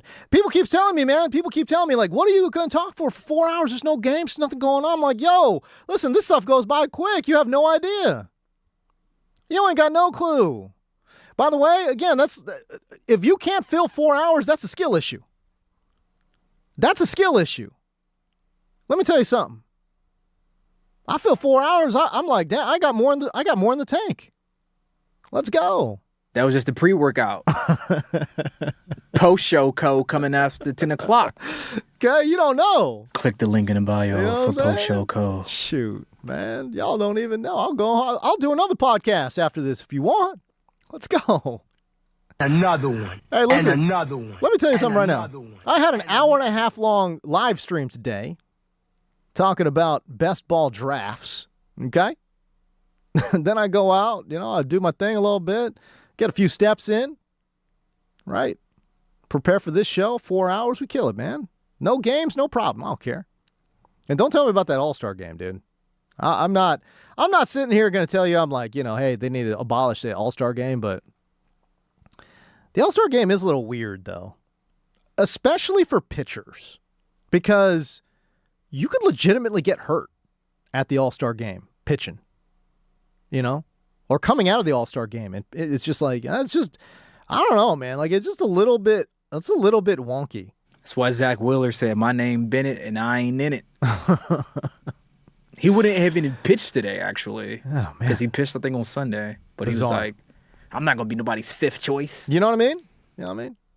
By the way, speaking of MLB All-Star, Shohei Ohtani, obviously not there. He got his knee drained. He had an injection in the knee, and, he's taking care of the body, trying to maintain it for the second half here of the Major League season.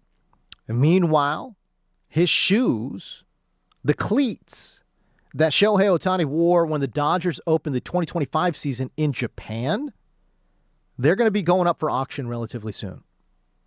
They're decorated with art of his world-famous dog, Decoy. They're signed by Ohtani in Japanese kanji. Okay, so it's not the English letters, it's the Japanese kanji. The cleats were purchased last year by Take to the Universe, TTU, a Japanese company that distributes beauty and wellness products in Japan. Not sure why a Japanese company that distributes beauty and wellness products in Japan and throughout Asia wants to buy game-worn cleats, but they did. And so, again, these cleats have been described as museum grade. They've been described as investment grade. Now, again, what are these going to go for? You have to understand a little bit about the market. I'm not a big memorabilia guy, but you have to understand a little bit about Shohei memorabilia because there's just not a lot of it out there. Apparently, Shohei doesn't like having a lot of memorabilia. And whatever is out there, people clamor for it. Like, they go crazy for it. The ball Ohtani hit for his 50th home run in his 50-50 season went for $4.4 million. $4.4 million for a home run ball, guys. Amazing. His 2025 Topps Chrome 1/1 gold logo man autograph card. That's a lot of words, but it's a card. It's a baseball card. That went for $3 million. $3 million in 2025. Crazy. Even though Japan lost in the quarterfinals of the WBC, his WBC jersey, game-worn jersey, went for $1.5 million. Dude, what are these game-worn cleats? The first cleats worn by Ohtani as a Major League Baseball player playing in his home country of Japan. What are those going to go for? Again, as was noted in various reports, there's just not a lot of Ohtani memorabilia out there, especially cleats. There's just not. He has been very economical with where he puts his signature on things. So there's not a lot of memorabilia out there.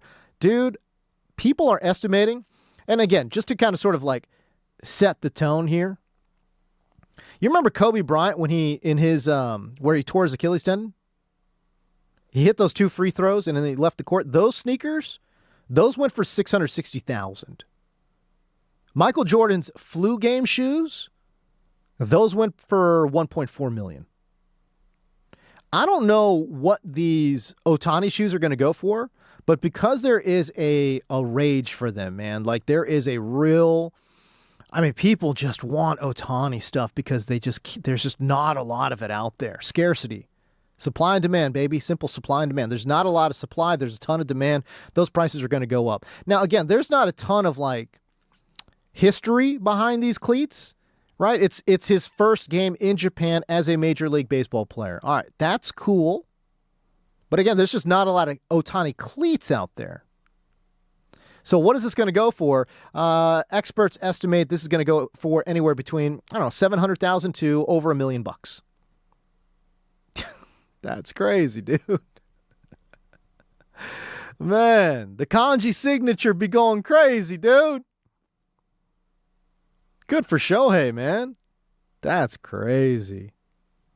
Interesting notes there for Shohei, for sure. By the way, have you guys seen this new video released by the New York Post? Man, the New York Post is everywhere right now. They've been getting all them Diana Rossini stuff. Now they've got this exclusive Matt Miller car accident footage. I know that sounds so morbid, man. I know that sounds so morbid. Like, oh man, we got an exclusive. We got a car accident. Here we go. But no, ESPN's Matt Miller has been in the news quite a bit.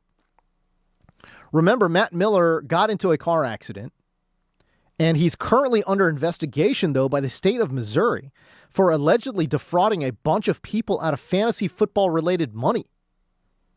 Right? These were fantasy leagues set up for charity, though a charitable organization that he did start doesn't actually exist anymore, according to reports. And again, allegedly. Man, that's crazy. Matt Miller went from like, oh my gosh, I hope he's okay, to, oh my gosh, he's a secret scumbag. It's wild. If he never got into this car accident, none of this other shit, I don't want to say never, but like his shady dealings wouldn't have come to light, most likely.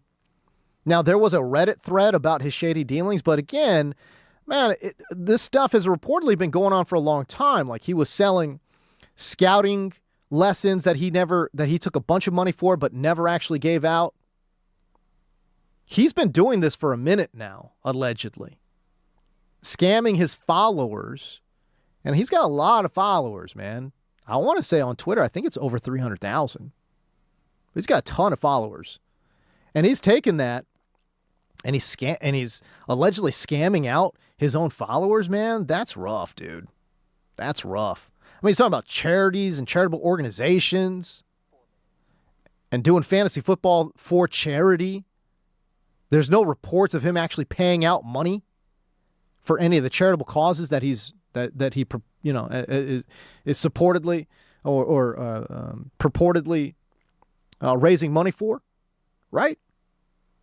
But this new video by the New York Post, it confirms what the police report was. Again, it's new video, but the information isn't new. The police report said that Matt Miller caused the accident, but when you watch the video, it is pretty weird, man. It's one of them like real narrow freeways. It's in Missouri somewhere, and there's just one lane each side, right?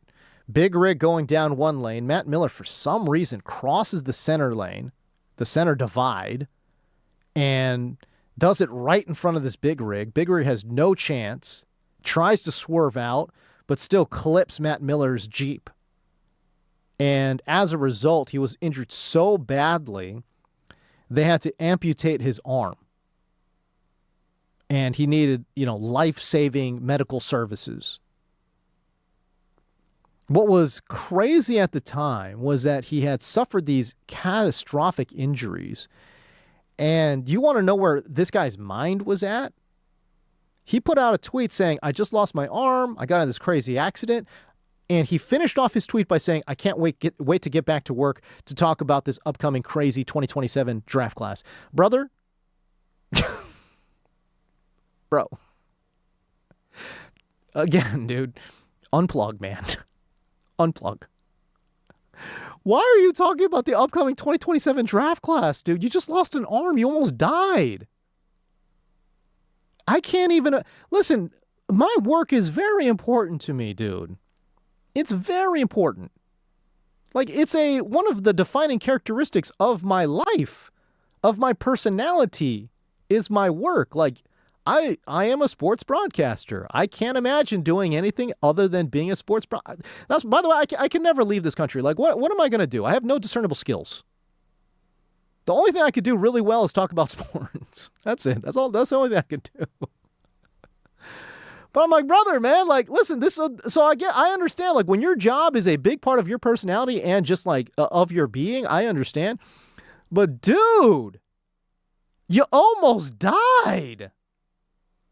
You don't need to finish off that tweet by saying, I can't wait to get back to work. That is insane behavior. Was it one of those like talk the tweets or?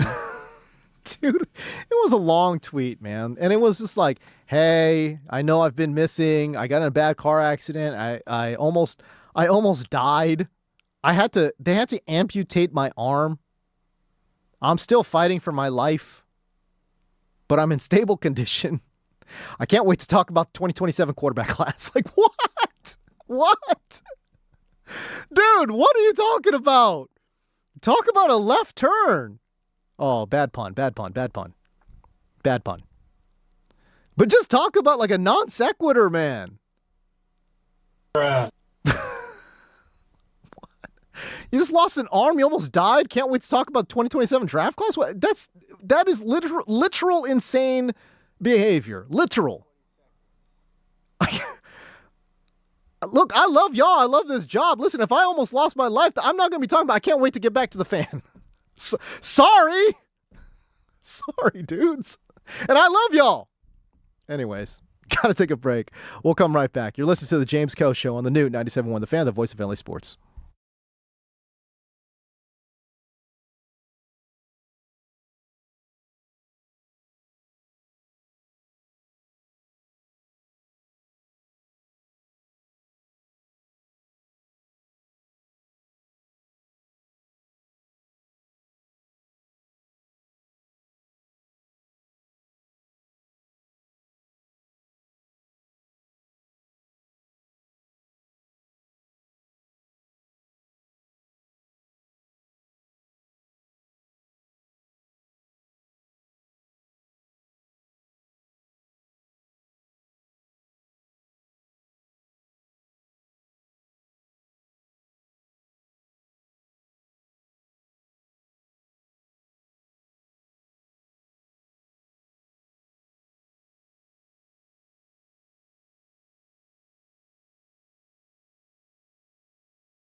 Los Angeles. What's up? Yo, yo, yo. It's your boy James Coe. It's my producer Kane behind the glass. What's cracking, dude? Let's go. Enjoying some peanuts and Cracker Jacks. Enjoying America's pastime. Hell yeah. Baseball. Enjoying our lovely national anthem. Doing the 7th inning stretch. That's not going to be trending at all on Twitter. Shouts to Miss America. Oh, man. I feel bad, dude. It was a good rendition. I mean, it really was. That's what I have to say about it. Just strictly vocal, strictly audio only are my comments. Man, okay. I don't want to get too much into that, man. I feel bad, dude. I got standards here, okay? Hey, listen, by the way, a great comment in regards to the popularity debate. Maybe this should have been the poll question. I said, what are the top 5 LA fan bases, right? And for me, it was Lakers, Dodgers, depending on, your sport of preference, but I think they're tied 1A, 1B. And number 3 for me was very clearly USC. Like, if they win a national championship, the city's going to be absolutely on fire. Maybe literally. Let me tell you, you talk about toxic fan bases. Let me tell you something. USC fans, football fans are toxic as all get out, man. Hey, and listen, shout out my former coworker and she's still my friend, Lindsay Rhodes, who is a USC Trojan. There's a lot of classy USC Trojan fans like her out there. A lot of them. But I think even she would tell you, and she is a crazy super fan, dude. Let me tell you, I think even she would admit that there's a lot of toxic USC fans out there, bro. A lot. But yeah, if they won a national championship, dude, this place would be a speed. Just ridiculous, man. Okay, and then I said, hey, listen, when the Rams won, it was a nice parade. It was good. We had Aaron Donald. He was shirtless, running through the streets of L.A. It was great. It was awesome. It was a good story. People were happy. But I said, hey, listen, but the city, it didn't feel like the city was crazy turned up. You know what I'm saying? Like, it was good. It was nice. It just wasn't like, oh my God. I tell you what, it definitely was not like the Kings parade. And obviously there's a lot to that because the Kings hadn't won in like 50 plus years, right? So, okay, I get it. Right. But there was a guy in the chat, Big Diaz, made a really, really great point. Said the Rams won during COVID and we couldn't celebrate how we wanted to. I think that's a really great point. I still feel, and maybe I'm wrong. Maybe I'm misreading the depth of fanhood for the Rams in the city. And listen, if you are a Rams fan, this is not a shot at you. I'm just saying, like, how deep does the Rams fandom go in LA? That's my question. I'm not questioning whether or not, if you are a fan, like how passionate you are. If you are a fan of any of these teams I'm mentioning, obviously you yourself are very passionate. So I'm not questioning that. I'm questioning how deep does it run, right? Just the sheer number of it. Again, it's like when the Knicks won the championship, dude, the entire city was just turned out, man. It was crazy. The championship parade was insane. The visuals were insane. And I still feel like if the Rams won, I don't think, even if it wasn't COVID restrictions, I still don't think that the city would have turned out like it would if the USC Trojans won the national championship in football. It's true. And again, I even go to like UCLA. If UCLA wins a national championship in basketball, I think a lot of fans would obviously be incredibly happy and all that kind of good stuff. And like, Poly be popping, man. Westwood would be popping. It'd be great. But it would be localized to Westwood, and that's just about it. I don't think, and maybe I'm wrong here, man. But like, my wife went to UCLA. I promise you she's not going to a UCLA basketball championship parade. Like, it's just not happening. And I think a lot of UCLA fans are like that. They'd be like, yeah, dude, that's awesome. This is great. I love this team. This is awesome. This is great. This is wonderful. Well, but are they going to like lose their minds Are they going to lose their damn minds when it comes to UCLA basketball winning a championship? I don't think so, dude. I don't think so. It's just about how widespread it is. I think there will be a certain collection of fans that would go absolutely bonkers, but I just don't think it's that widespread. And that's how I feel about the Rams. You know? And like I said, man, like I don't even know where to rank the Clippers in all this, dude. But it's like it's definitely Lakers Dodgers 1A 1B. And then to me, it's definitely USC number 3. And then I would say Kings 4. And then for me, just in the city of Los Angeles, I would say number 5, it might be Rams. Maybe number 6 is, the Clippers. I have no idea where the Chargers line up into this because, listen, I like the Chargers. I like their team. I like Justin Herbert, all that stuff. It's good. But I don't see, at the end of the day, man, they're a San Diego team, dude. They're a San Diego team. That's all. Nothing against the hardcore Charger fans, but they just haven't taken root in LA. That's all. I think that's fair to say, right? Like, they're an LA team, man. Or, excuse me, they're a San Diego team. I think that's fine.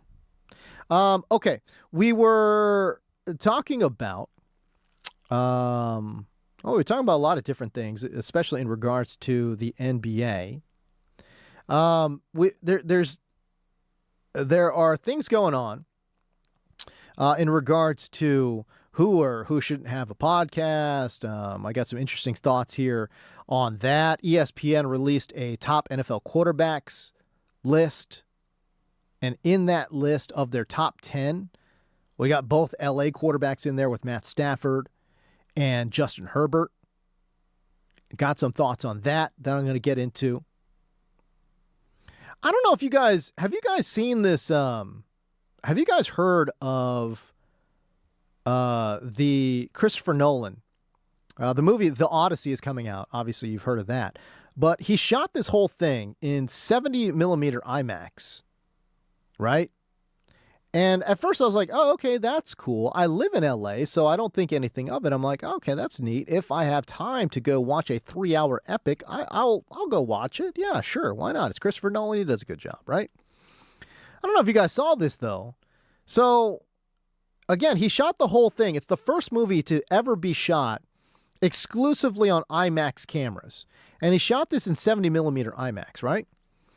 I looked this up. I did not realize there's only 30 theaters in the damn world. There's only 30 theaters in the entire world that can play this Christopher Nolan movie the way it was shot. 30 in the world. 5 of them are in Los Angeles. So according to Variety, fans are making cross-country trips to see this film in its original format. Wild. They came across a dude by the name of Tim McHugh. He's a 33-year-old healthcare consultant. He's flying from Pittsburgh to Los Angeles in order to see The Odyssey in IMAX 70 millimeter at the Universal City Walk. That's crazy. He is flying to LA to watch this Christopher Nolan film, man. The 5 theaters, just in case you guys were wondering. In Hollywood at the TCL Chinese Theaters. Universal City at that Universal Cinema AMC at City Walk. In Irvine, they got the legendary IMAX at the Irvine Spectrum. Los Angeles has the Regal LA Live at IMAX. And then Ontario, California has the Regal Edward Ontario Palace Stadium and IMAX. I'm like, guys, I wouldn't drive to Ontario, bro, to watch this in 70 millimeter. We got dudes flying in a plane from Pittsburgh to LA watching this movie. That's wild. I'm trying to figure out, man. 855-97-LA-FAN. Again, that's 855-97-LA-FAN. I'm just trying to figure out, like, yo, what would you guys do to watch a movie Or if it's not a movie, what the hell would you guys do to like, I don't know, like watch a concert or something, man? Like this is next level. I did not realize that the fandom for Chris Nolan went this far. Also, what an absolute psychopath he is to shoot a movie that can only be played in its entirety, like the way that it was originally intended to be shot. What an absolute psychopath to shoot that that can only be seen in 30 theaters worldwide. Christopher Nolan's insane, man. Absolutely insane. Although I'm not going to lie, I was a little annoyed. I think Christopher Nolan is a great director, but he gets too much credit for the actual writing of movies. Like he stole verbatim, like word for word, scene for scene, Batman Begins. He stole that and gave the original writer zero credit. Straight up stole it, scene for scene, word for word. Stole it. Obviously, he filled it out and made it for appropriate for a movie, but, you know, listen, can you give some credit, bro? Where did that come from? I think about, like, he did Memento, right? Like, I think he did Memento. Pretty sure he didn't write that one either.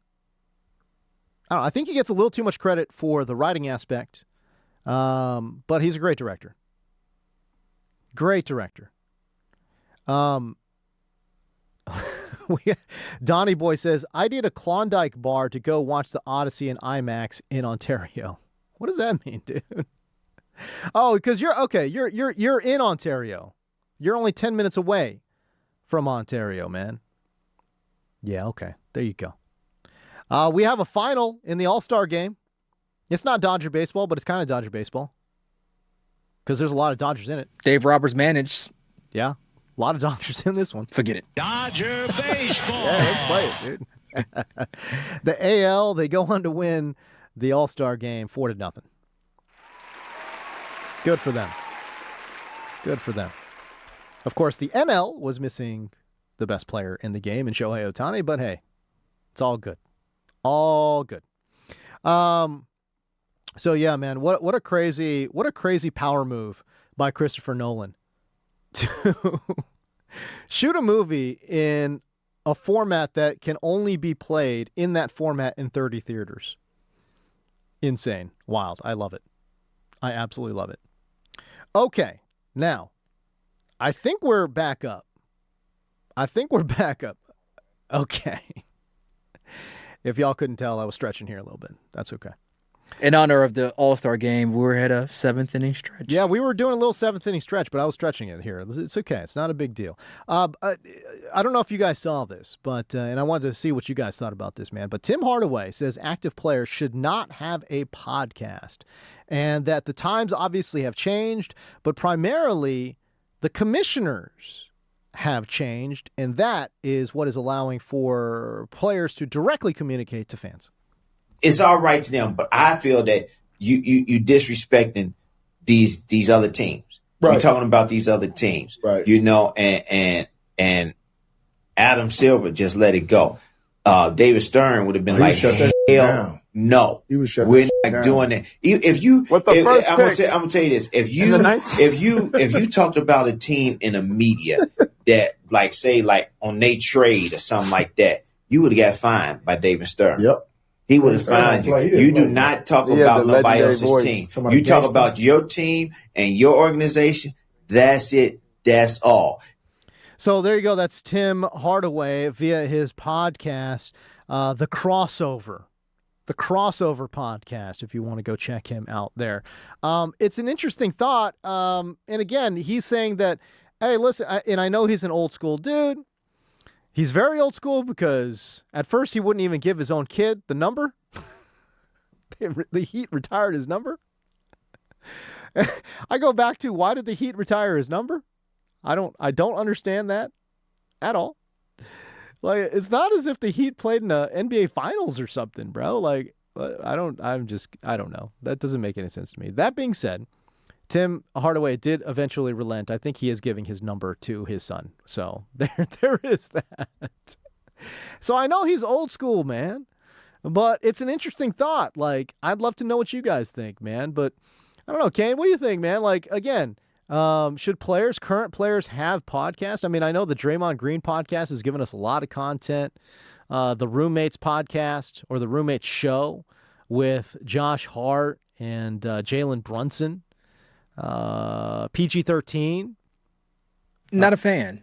No, I never have been. I think it's ludicrous for athletes to have podcasts in the midst of their seasons. Yeah, it's crazy. Now I understand we're more than athletes and whatnot. Okay, back in my day, they just rapped. That was a proper... Become a rapper. Yeah, just be a rapper. That was a good hobby for an athlete.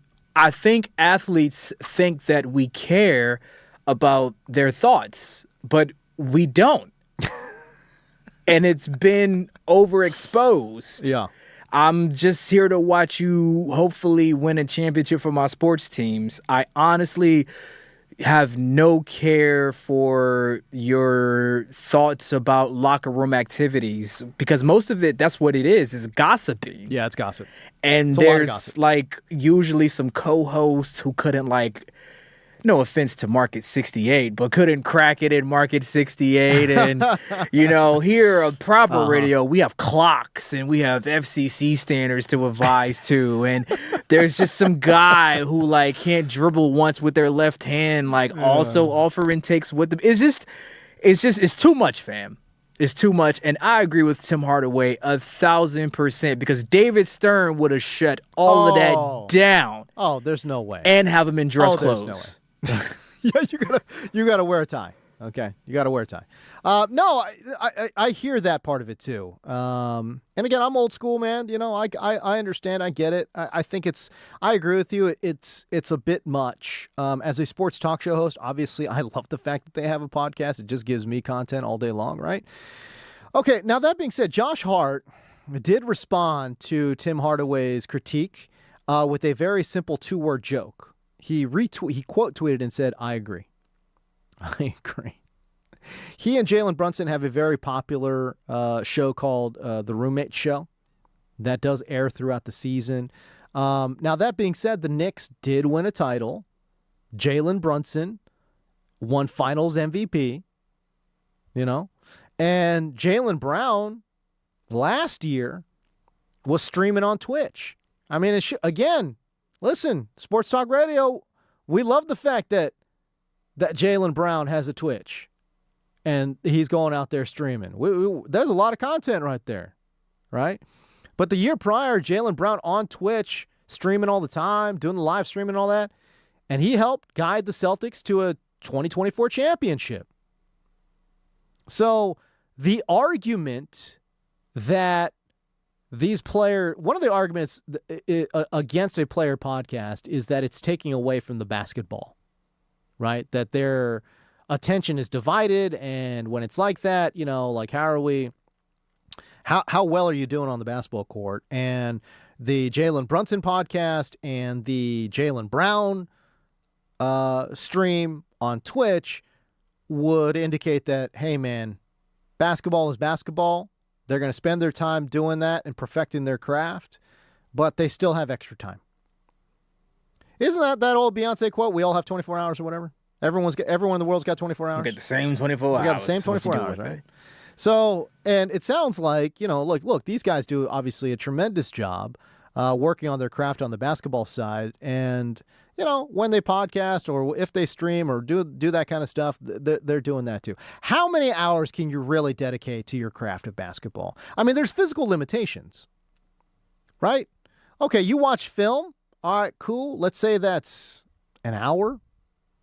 You're practicing. Let's say that's 2 hours at most, right? Like a 2-hour practice, right?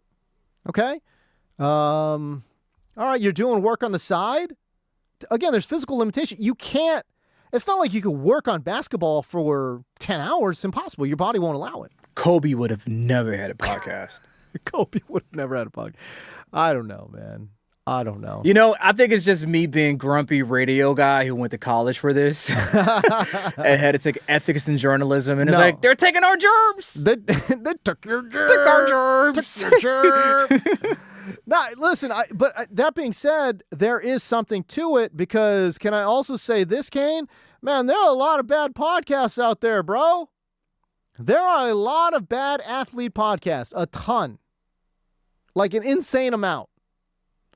It's funny, like All the Smoke podcast was hot for a second. I think it's cooled off quite a bit. I will say this, anytime I see clips from Jeff Teague, though, those are fire. He's got a podcast. What the heck is his podcast Teague's called? good. The Club 520 is pretty Club 520. good. Club 520. I can't even hate on that one. That one's pretty good. I mean, it's good. It's interesting. Jeff Teague is the most interesting guy on the podcast. There's not even a close. I think Teague was a mass comm major too, though. Okay, that makes sense. So that kind of stands out for that reason, you know. Yeah. Look, he is he's a one of one, dude. He's so unique, dude. But it's just like you got enough. You bought like me and you aren't trying to make the Lakers, bro. You know what I'm saying? Like we got our thing, and you know, stay in your lane. Yeah, stay in your lane. You heard Big Ball, okay? You heard what he said. Listen, you ball, I talk. All right, stay in your lane, bro. No, but it is. I mean, look, any opportunity these guys have for life outside of the game, I'm all for that. Although I'm going to be honest with you, man, like I could spend another 20 minutes, and maybe I'll talk about this after the break. I will. But all of these clips of these out-of-touch athletes talking about 100 million doesn't go as far as you think, man. That's not generational money. Shut the hell up, Like, bro. that's crazy. 20 million's not Shut the hell up, dude. Listen, don't sit there and talk to me about how, it doesn't go as far as you think it does because you were terrible with your money, dude. Okay? Bottom line, again, take some accountability. All you got to do is take some account. None of these podcasts where, they're talking about, I made 100 million, but it doesn't go as far as you think. Like all these dudes talking about this, in no part of it are they like, yeah, I made a bunch of stupid investments. Yeah, and that's the thing, because if they would have said that with an actual journalist on an actual show, then there'll be some pushback. Exactly. From the person that's interviewing them. But here they can have this whole new media thing, as Draymond calls it, which you can listen to the Draymond Green Show on the Odyssey app. Correct. Plug alert. But they would have been challenged by somebody, and they're not going to get that here. They could just kind of say whatever they say without any pushback. And again, just take some ownership of it, man.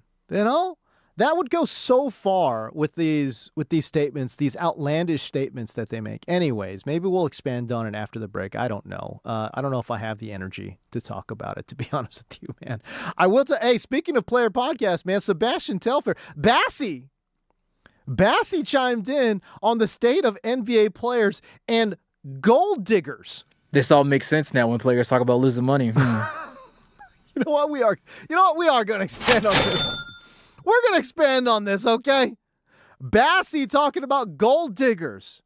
You don't want to miss it. That's coming up next on the James Coe Show on the brand new 97.1 The Fan, the voice of LA Sports.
Yo! What is cracking, Los Angeles? It's your boy, James Coe. This is going to be a fun segment. I can tell already. Do y'all remember, this is for my old school basketball heads out there. Do y'all remember Sebastian Telfair? I mean, legendary New York hooper. Was, when you're talking about like street ball legends, Bassie was in there. And he brought that flair, that New York flair, to the NBA. Now, he was on Vlad TV recently. I don't know what Sebastian Telfair has been up to at all. But he went on Vlad TV, man. Was talking about, like, you know, players going broke and all that stuff. He didn't talk about financial. He didn't talk about like financial knowledge or like, you know, education or anything, or like, you know, misappropriation of funds. No, Sebastian Telfair says one of the major problems in the NBA is gold diggers. When I got into the NBA and I was going to the meetings, they were saying 7 out of 10 players get divorced.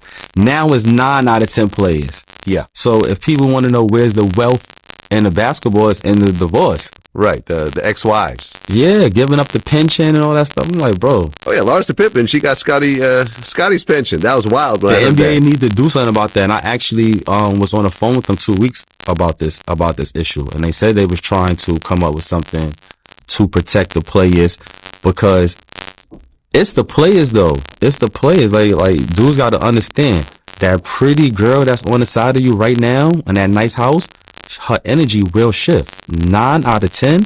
Kevin Garnett got a divorce. Yeah.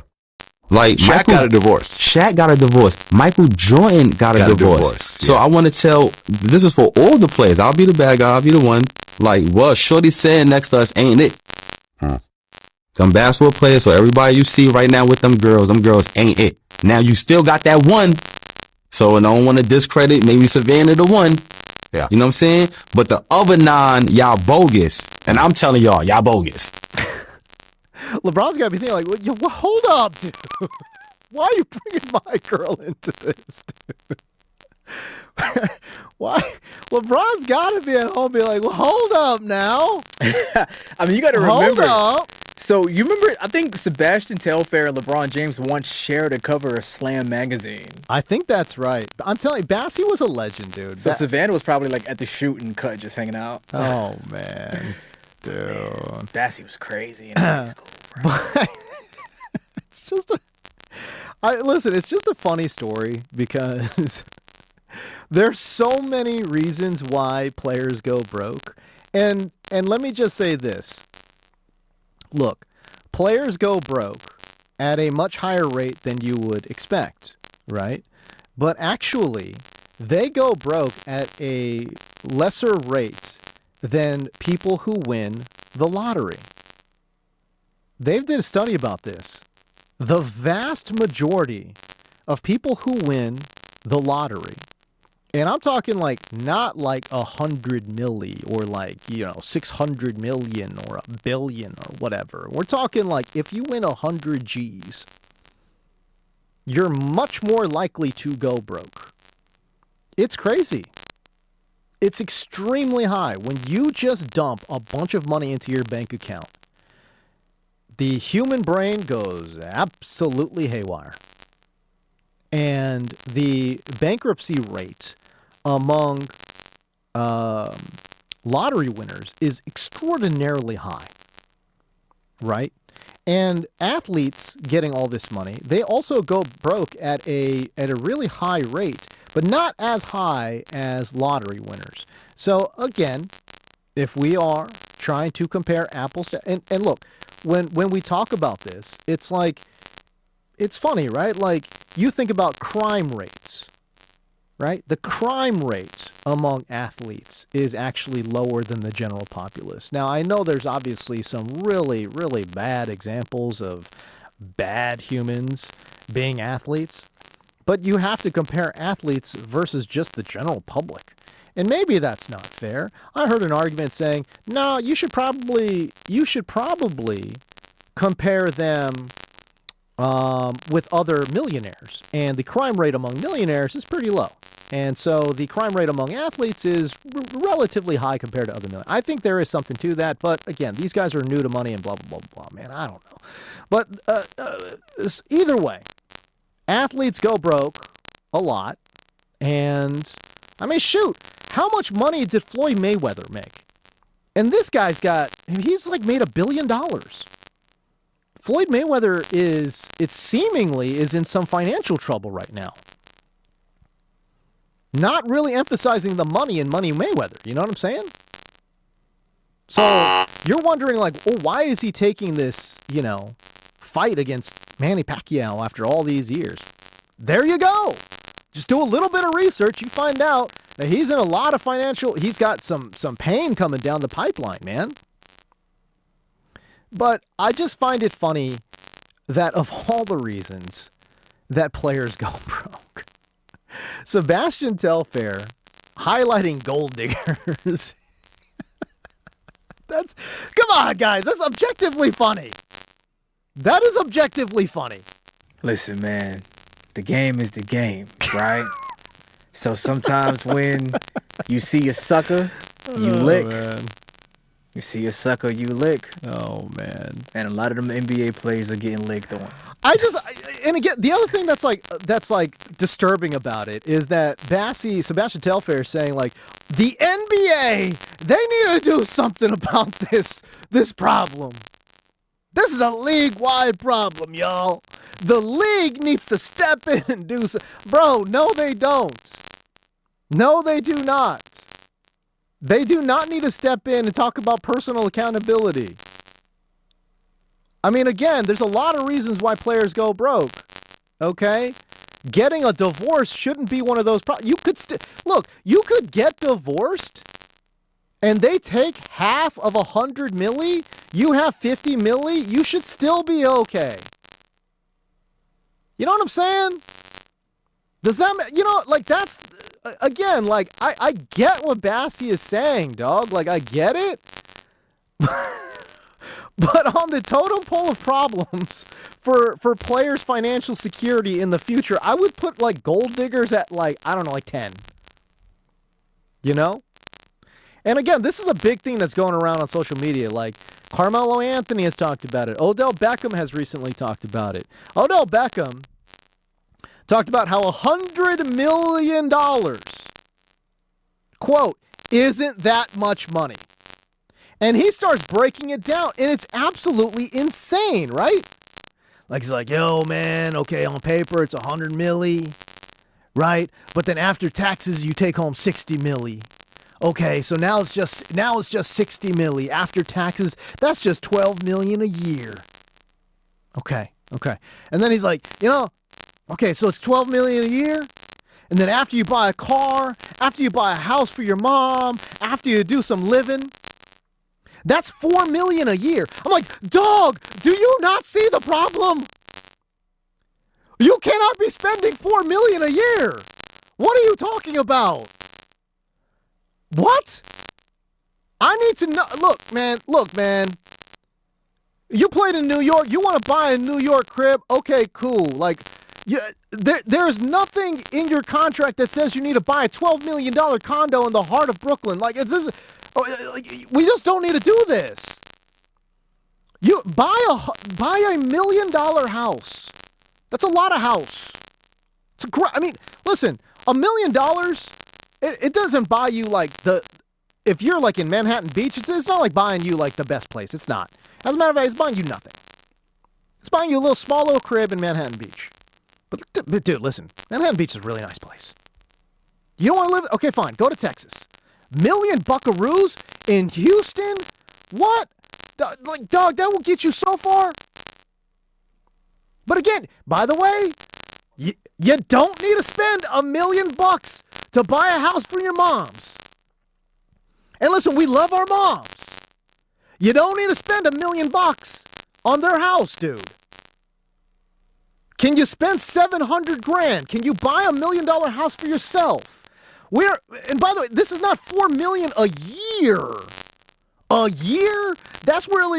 Again, this is where the argument just completely falls apart. Yeah, man, I got hit. I'm only making $12 million a year. And as you know, as everyone knows, when you make $12 million a year, I mean, shoot, how could you not spend $4 million a year? Dog, what? What are you even talking? Bro, you could take that $60 million, invest it in the S&P 500 and just sit on it. You don't need to do anything. You're taking home something like $500,000 a year. Doing nothing with that money. S&P 500 straight away. Again, this is not financial advice. Okay, I'm not a financial advisor. I'm just saying, man, you're going to be invested in Apple. What do you mean? If you invested that money, you would have doubled your money, bro. I mean, and they pay dividends. Just, you know what? As a matter of fact, take their dividends and just live off of that. Crazy. It's absolutely insane. I love that he just says it as fact. Got to buy a car, house for mom, living. $4 million a year. A year. Not a one-time $4 million. No, $4 million a year. How many houses are we buying every year, dog? I need to know. Okay, you buy a $100,000 chain. All right, cool. You're buying a $100,000 chain every year? You're buying a $200,000 Maybach every year? Guess what? You don't need to do that. It's insane. It's absolutely insane. Oh my God. Why? Why are we doing this to ourselves, man? Have some personal accountability. Have some personal accountability. It's okay for you to say that you were terrible with your money. It's okay to say that. You'll garner a lot more favor instead of saying yeah, man, you just can't do anything about it though. You really can't do anything. $100 million is really not that much money because you just have to spend $4 million a year on random things. No, you do not. This is where your argument completely and utterly falls apart. That's insane. Absolutely insane. Okay. Why did I get all heated over this? This is so stupid. All right, man, we step away. When we come back, it's more of the James Coe Show on the new 97.1 The Fan, the voice of LA sports.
Yo! What's cracking, everybody? James Go!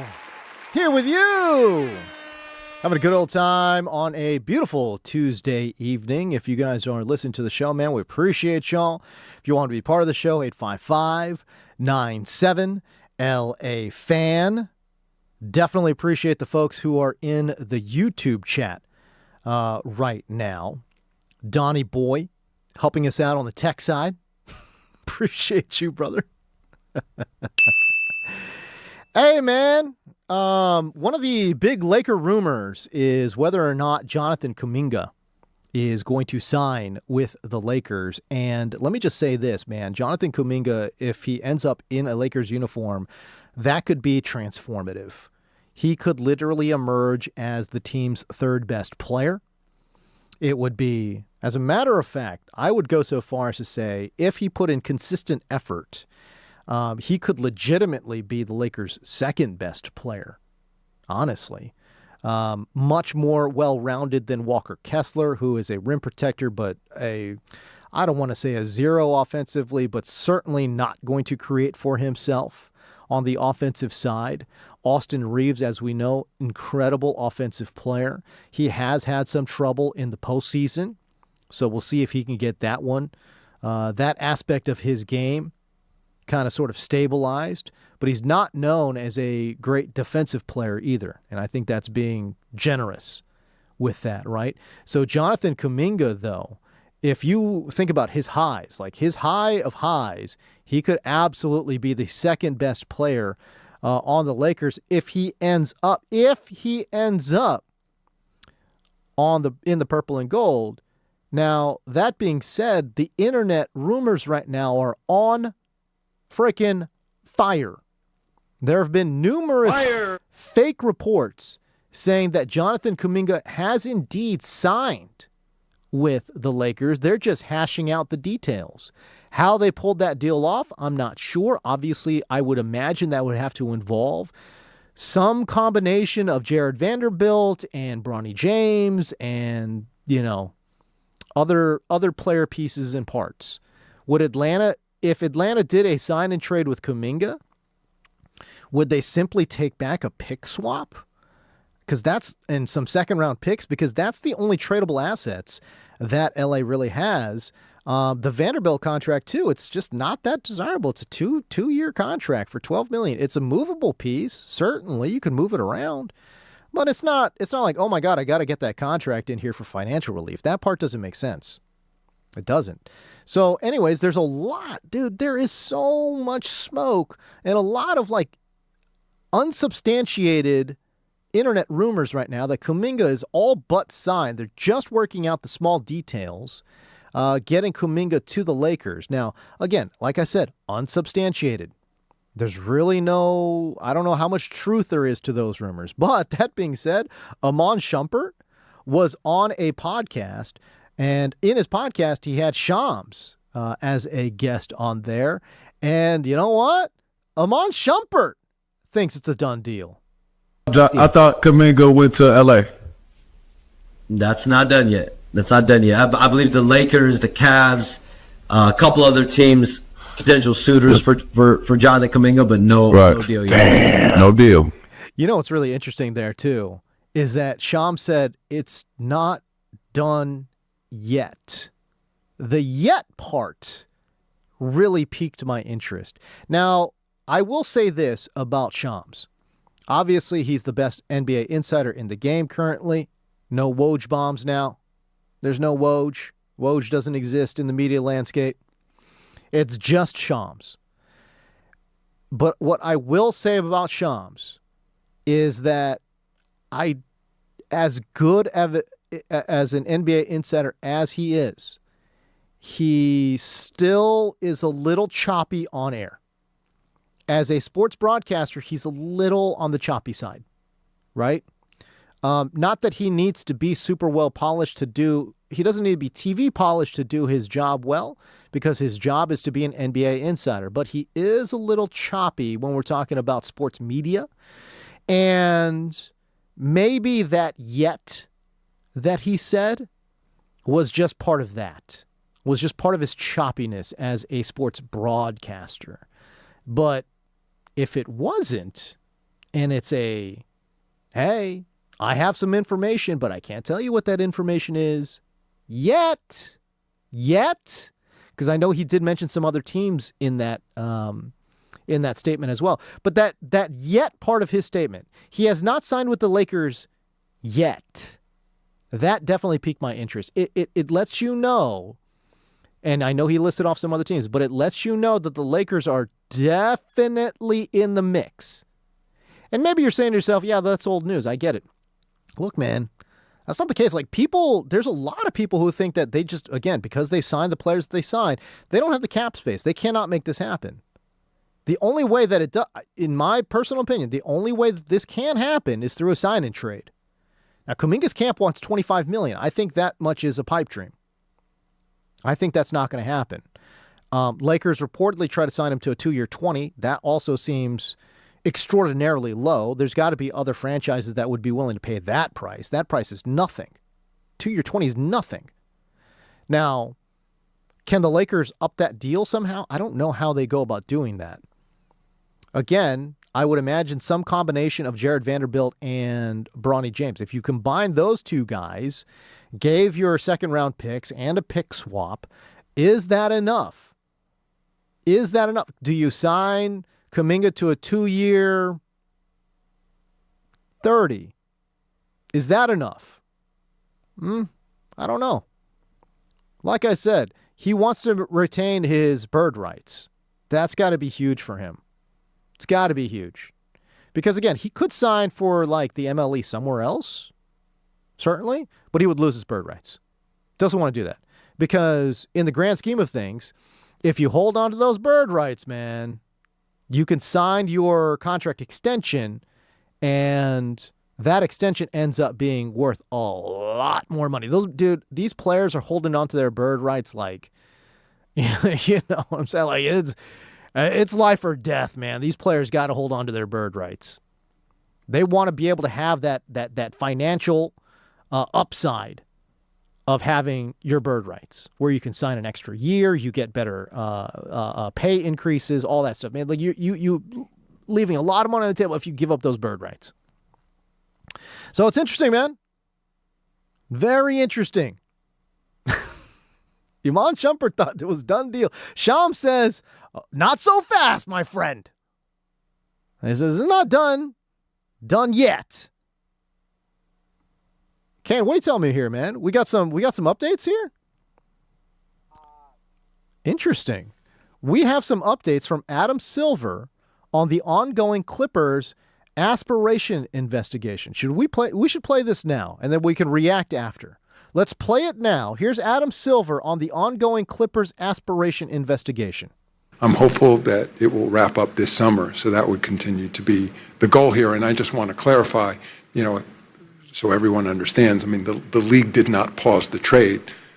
The parties to the trade made a decision not to go forward, given that the investigation remained open and any possible impact on Kawhi or his contract was yet to be known. And so they chose not to live with that uncertainty, but that was well known before the trade was proposed. And I didn't think there was any reason for people to believe that the status of Kawhi Leonard would change merely because he was traded. The investigation needs to run its course.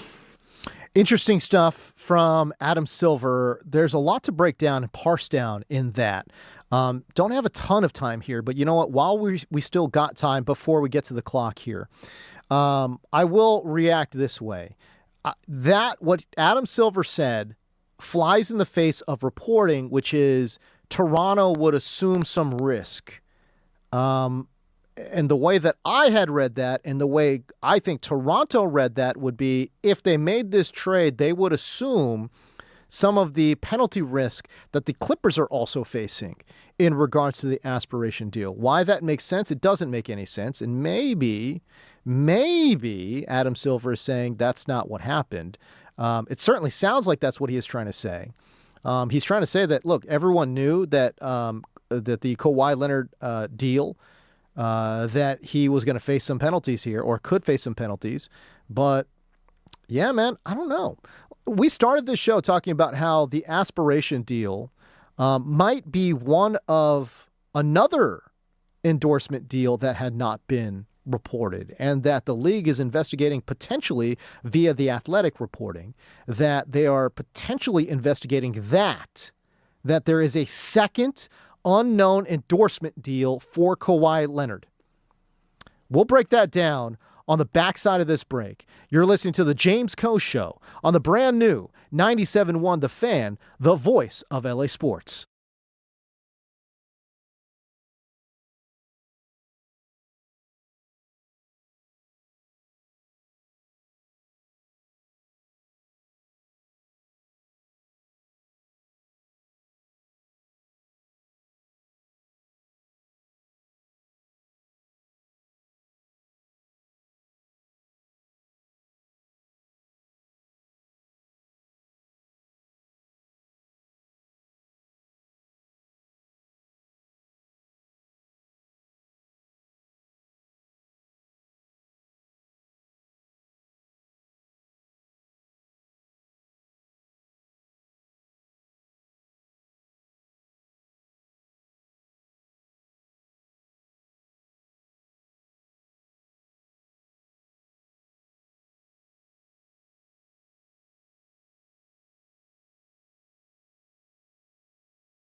We welcome you back.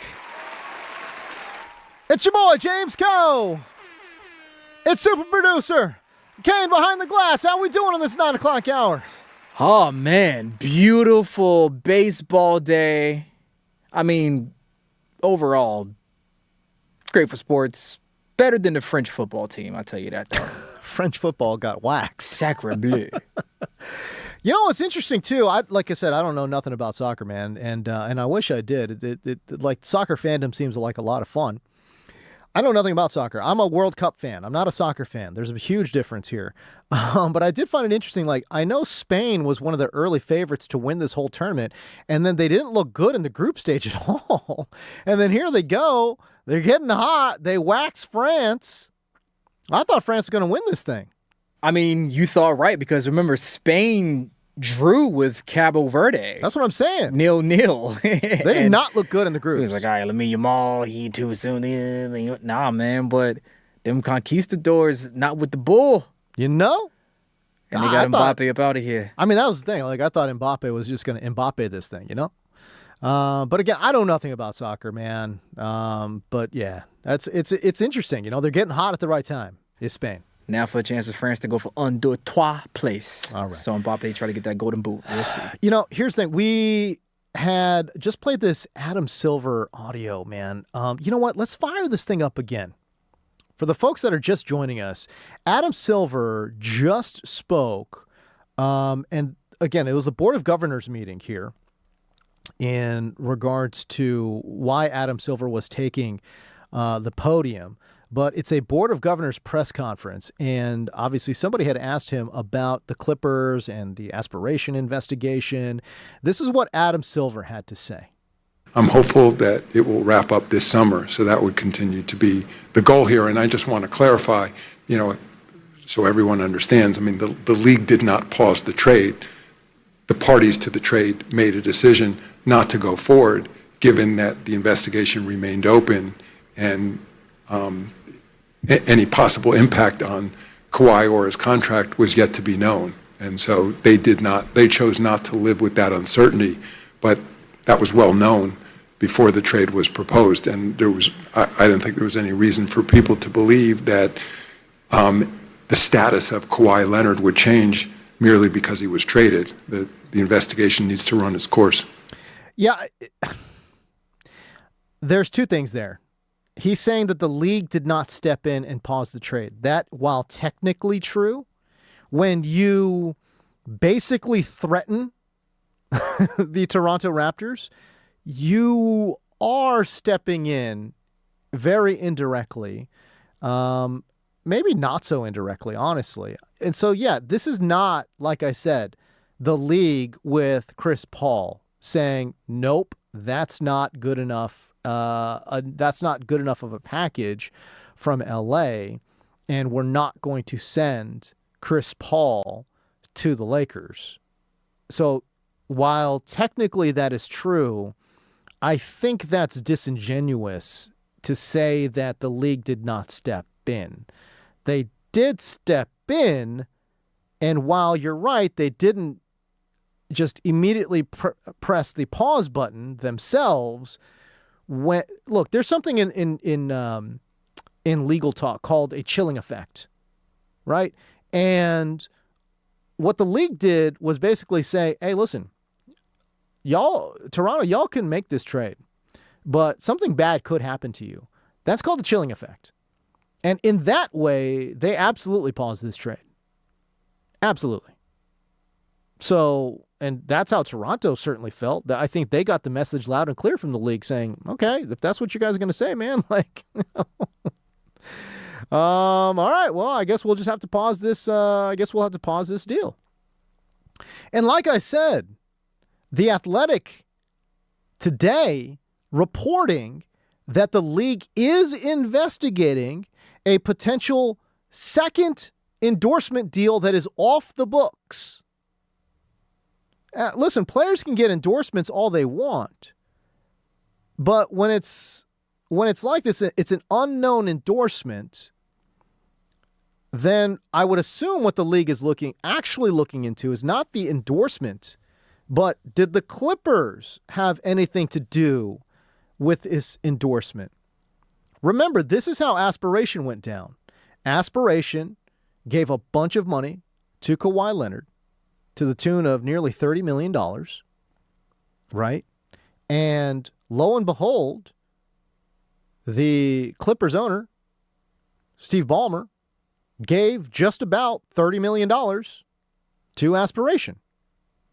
So again, circumventing the cap. We'll pay you $1, but this other company will pay you $100 million. And I will pay that other company $100 million. Whatever they do with that $100 million, it's not up to me. It's not up to me. It's up to them. That's what the Clippers are arguing. That yes, we gave 30 plus million or whatever to Aspiration. And yes, Aspiration gave about $30 million to Kawhi, but those two things are unrelated. Again, you don't have to be, you would have to be an idiot to believe that story. So, again, allegedly.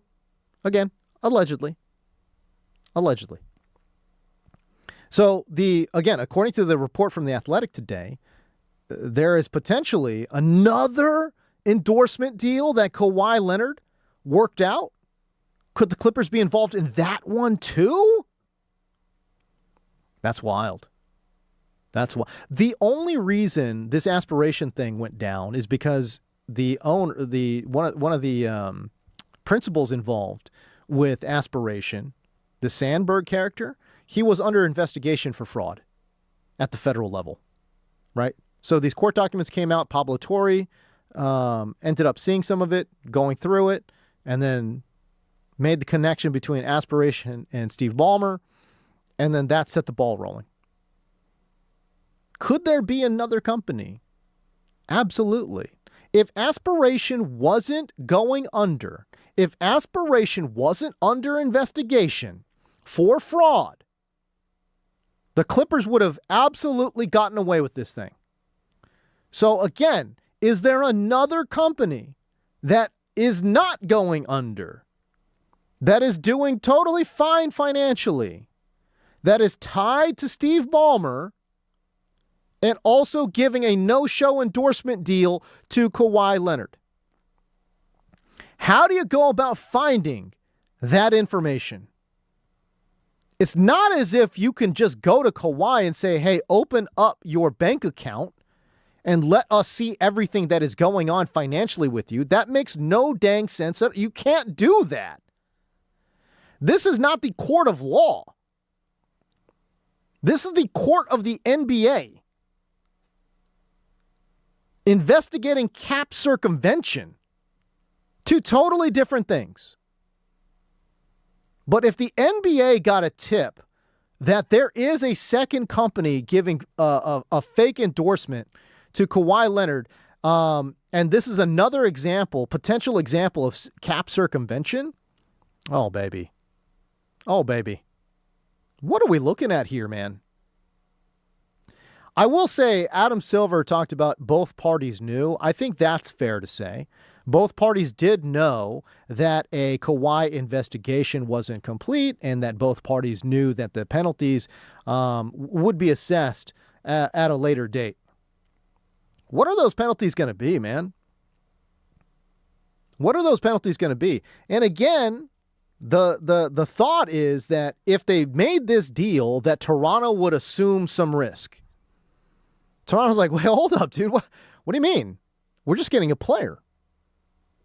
What other risk would we be assuming? That's why they put this trade on pause, right? And again, the league with very much a chilling effect in terms of what they told these two teams. Very much so.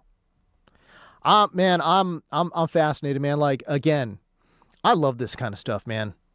Like, the pseudo-legal stuff surrounding teams and athletes, man, I love this. This is why I love this. I live for this. You think about the potential penalties for Kawhi Leonard.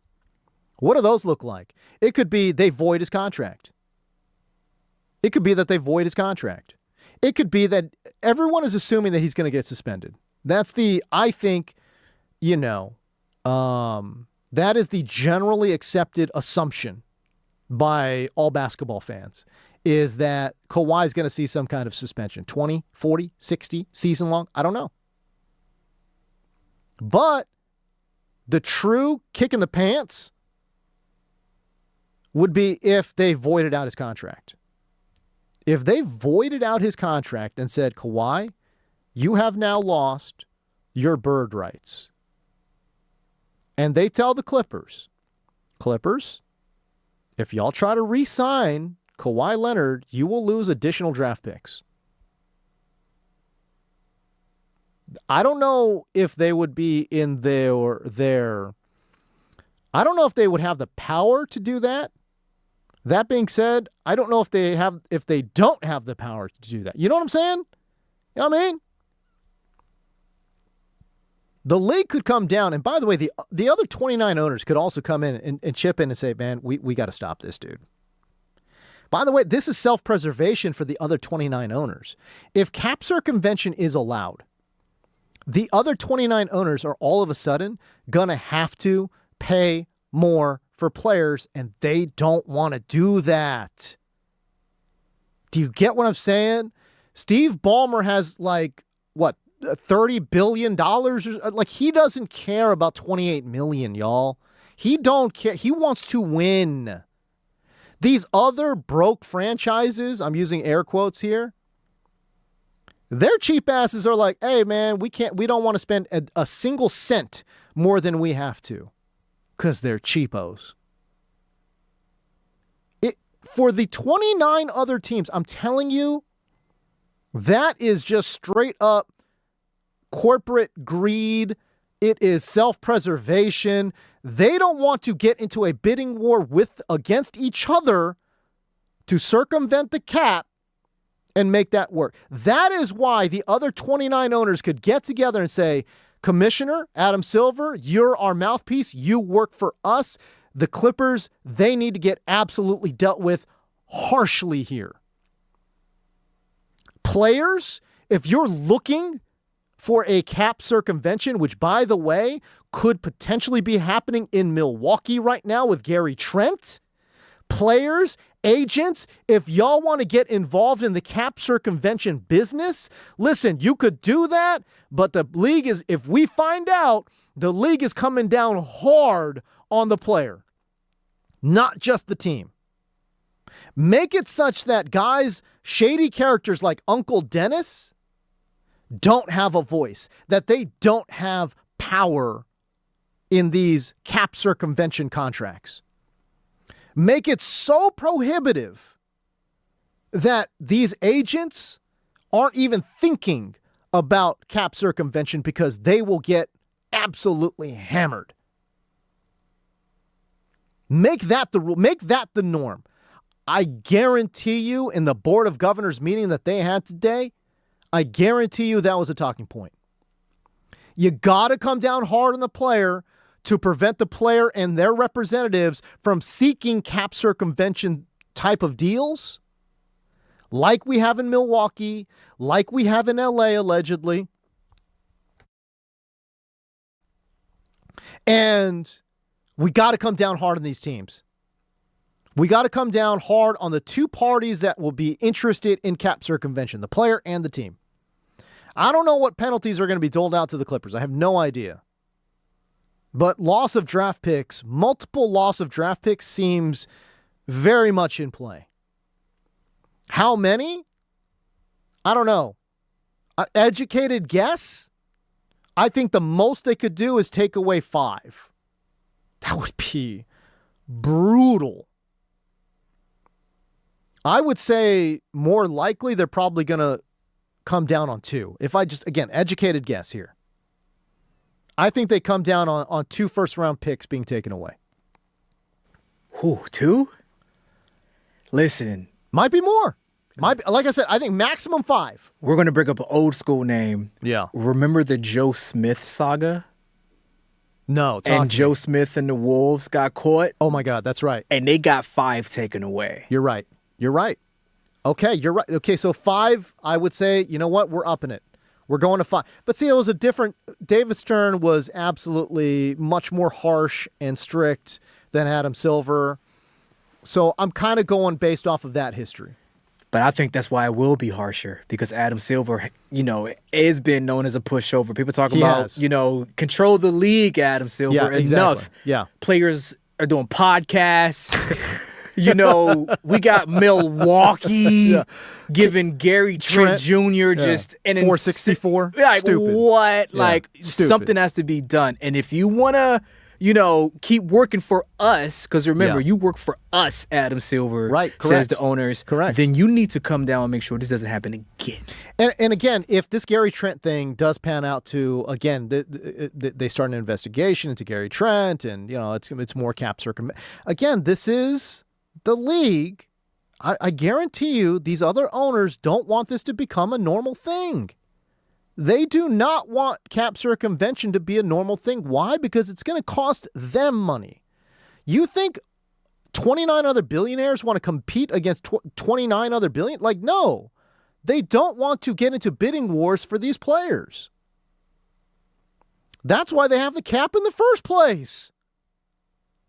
That is why they have the cap in they don't want to get into bidding wars. You let a guy like Ballmer be like, all right, cool. We got this cap. It's all good. Here's this phony company that I'm going to fund. Bid against that. Go ahead. The league absolutely will come down. And yeah, now that you mentioned that, man, you know what? I'm going to say 2 minimum, but you know what? I think more likely it will be 5. We take away 5 draft picks, 5 first rounders. Maybe we take away 5 second rounders too. Maybe we just kill your draft for the next 5 years. You can't participate. Maybe. You can make trades. You can make trades for first round picks. Sure, you can do that. But that means you got to give up assets. So again, I think that's absolutely on the table. A big fine for Ballmer, suspension, can't be at games, can't be going crazy at courtside, right? You do that for a year. You suspend him for a year, which obviously means nothing. Suspending an owner for a year means absolutely nothing, dude. It's not like who cares, you know? Like, what do you fine him? You fine him $1 million? He got defrauded out of like 40 million at aspiration. You think he cares, dude? Come on, dude. You don't care, dude. Right? He don't care. He don't care. But the Kawhi side of it, you rescind his contract, you take away his bird rights, and now at this point in the game, he's supposed to make $50 million next year. Ain't nobody giving him $50 million. It's just not on the table. And by the way, I could see the league saying, like, listen, again, the Clippers could sign him because they lose that 50 off their book. They could sign him to 50 again and then trade him, right? They could do that. The league could absolutely come down and say, listen, you can sign anywhere you want, but if you sign with the Clippers, guess what? Clippers, we're taking out another first round draft pick. You want to do that? Go ahead. Go ahead. So I don't know, man. It's like I said, I think it's fascinating. I love this kind of stuff. But that would be the biggest penalty for Kawhi, would be to rescind his contract, take away his bird rights, don't allow him to re-sign with the Clippers, and suspend him for, you could suspend him for a year. That's a lot. That's a lot. That seems, I think suspending him for a year is too harsh. But maybe not. I think he ultimately gets like half a season. So like, let's say 40 games. 40 games, rescinded contract, loss of bird rights. Can't re-sign with the Clippers. I think that would be, again, to me, I'm just spitballing here, man. I ain't got no sources, bro. This is just me like having watched and seen the NBA and seen NBA moves and all that kind of stuff for the better part of 30 years, man. Right? Like, that's what I would say. I don't know how much of that is going to come to fruition. If we're talking very light penalty, just a straight 40-game suspension. Gets to keep his contract. Gets traded to Toronto. Retains his bird rights. Toronto re-signs him to, a 2-year contract extension. That's the lightest penalty that he could possibly have. I think Toronto would be ecstatic if that was the penalty. I don't know. I don't know how it's going to all go down. But the fact that Adam Silver is saying that it will be concluded by the end of the offseason, by the way, I still stand by the fact, that this is part of the Clippers' punishment. We are going to prevent you from moving one of your best assets. We're going to block your business. We're not going to allow you to do basketball operations. Look, Kawhi is the most tradable asset that you've got. We're not going to let you trade him because we're going to drag this thing out. So that when you do get a trade done, you're not going to get good value for it. I could see Toronto turning around and being like, you know what, man, we can't do this, dude. This is taking too long. We're going to cancel this trade. And who are the Clippers going to complain to? The league? The Clippers are going to go to the league and be like, you can't do this. The league's like, guess what? Yeah, they can. Yeah, they can. Deal with it. I mean, they have no one to turn to, the Clippers. They really don't. So it's interesting to me, man. I don't know, man. I don't know how they resolve this. But I will say, the Gary Trent contract definitely looks like cap circumvention too.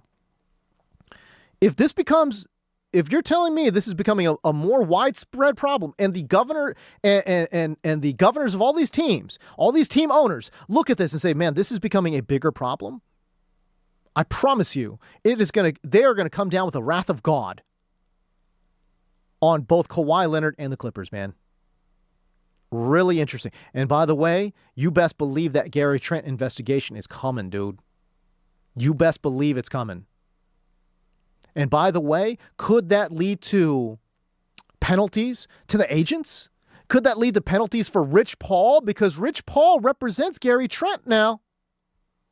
I'm telling you, man, this could be a very far-reaching investigation. And there could be some far-reaching ramifications when we're talking about cap circumvention, because, man, these other billionaires, they don't want to compete like that, man. They don't want that smoke. They don't want that. That's why they have the salary cap. They don't want that smoke. All right, man, we step away. When we come back, it's more the James Coe Show right here on the new 97.1 The Fan, the voice of LA sports.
We welcome you back to the James Coe Show. It's your boy James Coe is in the building.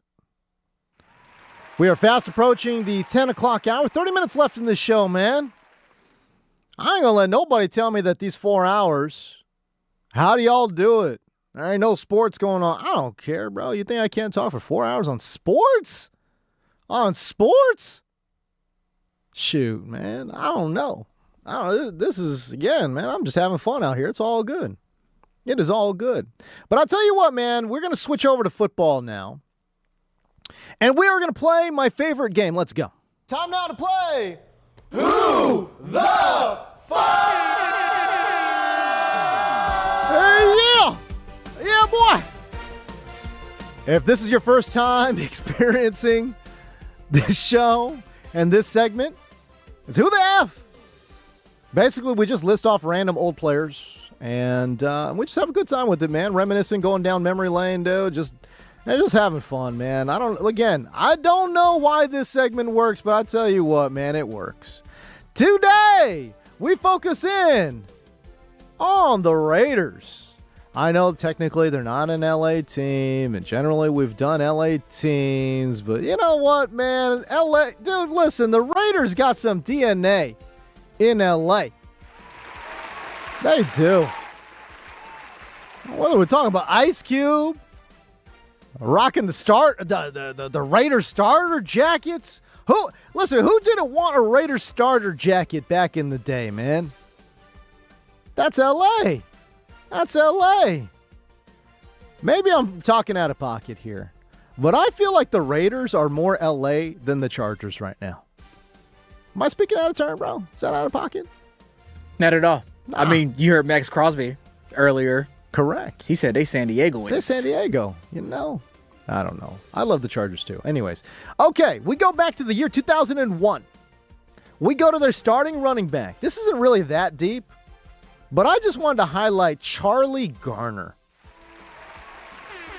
He's not a Hall of Famer by any stretch of the imagination, but a really good player. I think he only made one Pro Bowl game, if I'm not mistaken. But in the year 2001, Charlie Garner was really good. 1,400 scrimmage yards. He only scored 3 touchdowns that particular season. I will say in the next season, though, the very next year, at the age of 30, Charlie Garner had 1,900 scrimmage yards with 11 touchdowns. I think statistically that was one of his best games. Although I think, best years. Statistically, I think his best years actually came when he was a San Francisco 49er. That being said, 2001. I bring up 2001. Why? It was the year of the Tuck Rule game, man. Brutal. Absolutely brutal. This is why, to me, when you start talking about the rings of of Tom Brady, I get a little salty about this conversation. One, the Tuck Rule happened, and he absolutely should have never won in 2001. Cheating allegations all throughout the early part of his New England Super Bowl tenure. I mean, Spygate was a thing, guys. And by the way, they got busted for it again. Under Bill, remember when they were taking on the Bengals and the Bengals were terrible and they got caught doing the whole spy thing? And people are like, why would you spy on the Bengals? Because you do it for every game. That's why. I'm just running on to Cincinnati. It's like, what do you mean? Why are you spying on one of the worst teams in the NFL? Because you do it for every game. That's why. You think they pick and choose which games they spy? No, it's every game. That's why they do it. Okay, whatever. Focus on Charlie Garner. Man. Charlie Garner, one of the more underrated running backs in NFL history. Again, not going to be a Hall of Famer, but this guy was a dog, man. He was so good. Bro, he went to community college at Scottsdale Community College. In 1991, get this, dude, Charlie Garner set junior college records for rushing yards in a game. You want to know how many yards he ran for? Not 200, not 300. 430 yards in one game. What? That's impossible, dude. 430 yards in one game? What was he playing? The computer? Holy moly! Unplugged controller? That's amazing. But get this. Get this. In the very next game, he ran for 335 yards. Back-to-back games of 300 plus. That's 765 yards across 2 games. Listen, I get that it was at the junior college level, but you got to like that is it. That set a junior college record.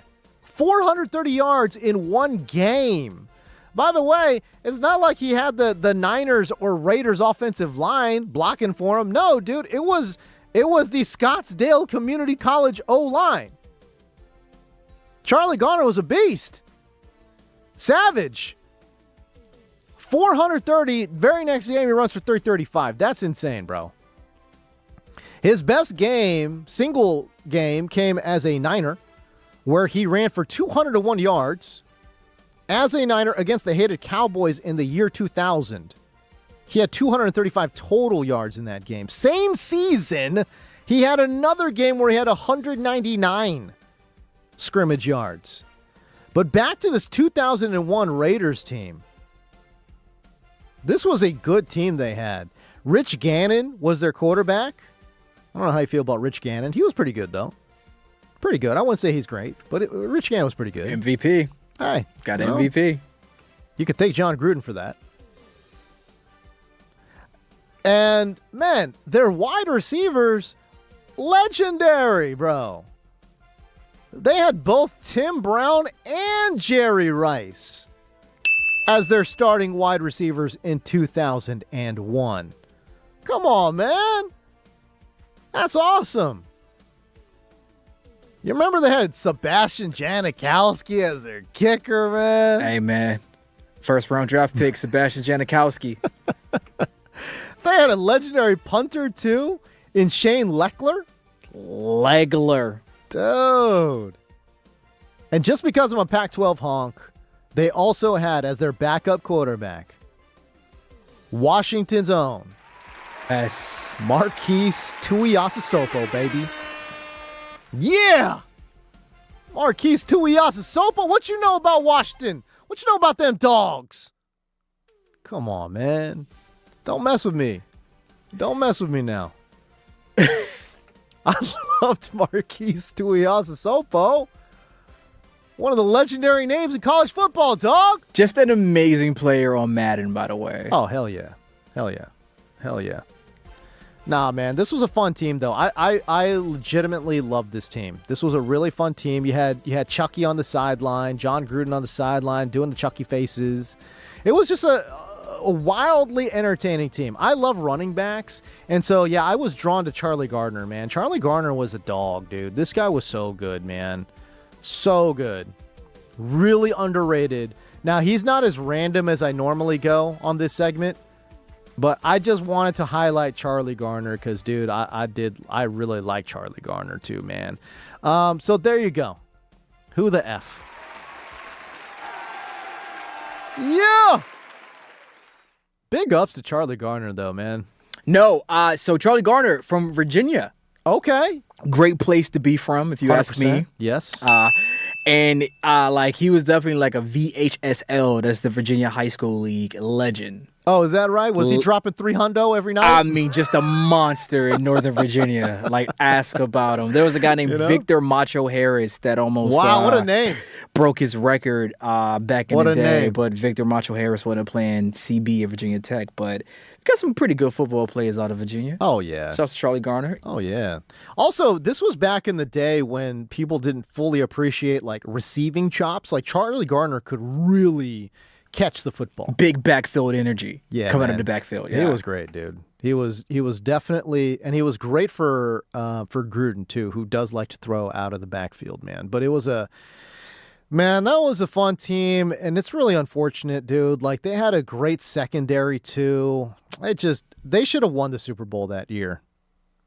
It was so BS, the Tuck rule. Like, that was garbage. I'm not gonna lie to you. That was garbage. That really bummed me out. The Tuck rule thing. Everyone thought that it was over. Everyone thought that it was over. Charles Woodson was in there just like burying Tom Brady, making the play of the game. That should have gone down as one of Charles Woodson's all-time great plays. That stinks. Man, they had Lincoln Kennedy on there too. Shoot, man, this was a really good and fun team. It is such a bummer they did not win, and they got cheated out of a Super Bowl because of frickin' snow and the tuck rule. For every American fan complaining about offsides in soccer, sit your butts down. Sit your butts down. Do not talk about how stupid the offsides rule is in soccer when we had the damn tuck rule. What is a catch? We still don't know what a catch is. So sit your butts down. Do not, and listen, I love football. I've covered football professionally for a decade plus. Sit your butts down. If you love the NFL, do not be talking about how complicated the offsides rule is. It's the easiest rule in the whole world. Easiest rule in the whole world. I wonder if VAR would have called it an incomplete pass and not a fumble. Oh, dude, I don't know, man. I mean, who's throwing the ball? You know, is Tom Brady? It's still Brady. Yeah, okay. Well, maybe then. Tom Brady had to have been the luckiest quarterback in NFL history, man. It's crazy. People don't want to hear that. People don't want to hear that. People get mad at me when I say that, but it's true. One of the luckiest quarterbacks in NFL history. Not only the tuck rule, but again, all the cheating stuff, man. Like, dude, they were just straight up stealing signals. Vinatieri, all of that. I mean, that was the other thing. Like, Vinatieri, like, oh my God. I know. Steven Gostkowski was like just drilling 50-yard field goals like it was nothing. That was V2. That was Vinatieri part 2. You know? I mean, they were hitting these shots. They were hitting these field goals like it's nothing. Meanwhile, Peyton Manning couldn't get a kicker to make a dang kick. Oh, liquored up. You know? That's what I'm saying. It's like, it's insane.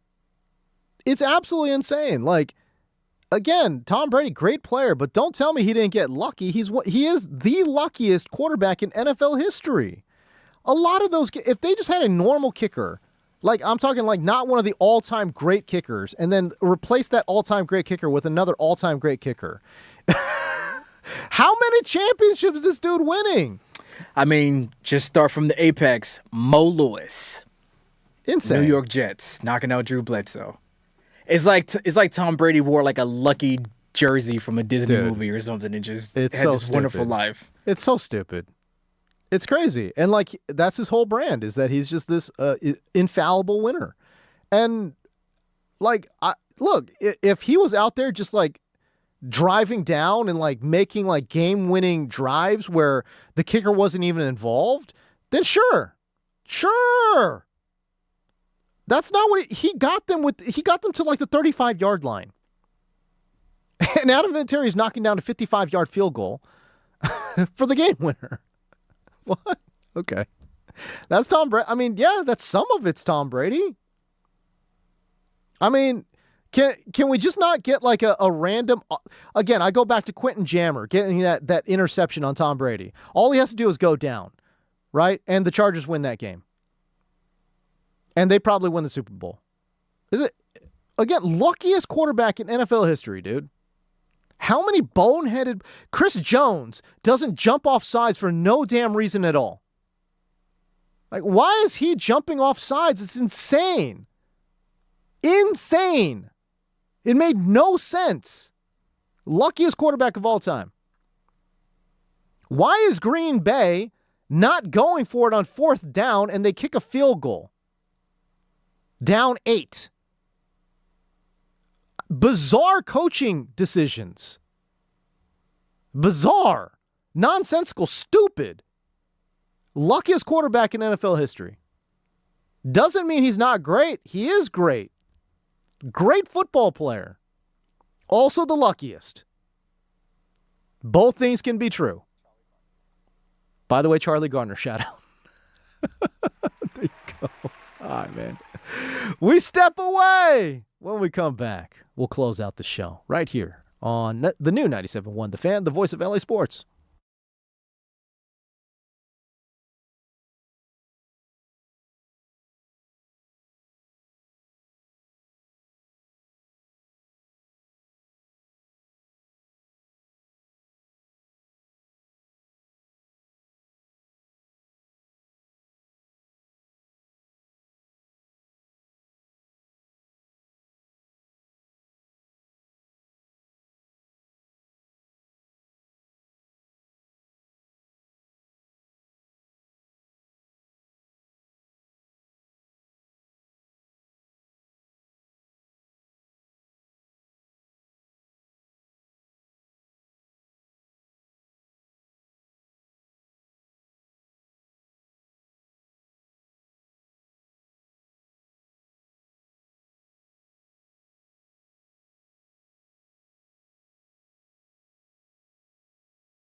Yeah! What's up, y'all? James Coe here with you. Last 10 minutes of the show, let's go! Man, if y'all think I'm running out of energy, y'all don't know me, man. Come on. Taking you to the top of the 10 o'clock hour. Programming notes. The James Coe Show will be on Thursday from 2 to 6 p.m. Back to its regular scheduled program on Friday, but then all of next week, my show is going to be airing from 2 to 6 p.m. So we'll be on 4 hours earlier. Don't worry. D-Mac and Reiter will be back. They're just taking that week off. Much deserved vacation for D-Mac and Reiter. But yeah, man, we'll be on a little bit earlier. We'll still have fun with it, though. We'll see. I've got a whole, that means I have a whole new audience to piss off, which will be great. It'll be a lot of fun. Perfect. Want to talk about this little Kevin Durant rumors going to Detroit. I laugh because one of the hangups apparently is that Kevin Durant has this 2-year, $90 million deal, and the team wants to re-sign Jalen Duren and Asar Thompson, right? And that is a hang-up, apparently. It's a big-time hang-up to try to bring in Kevin Durant in Detroit.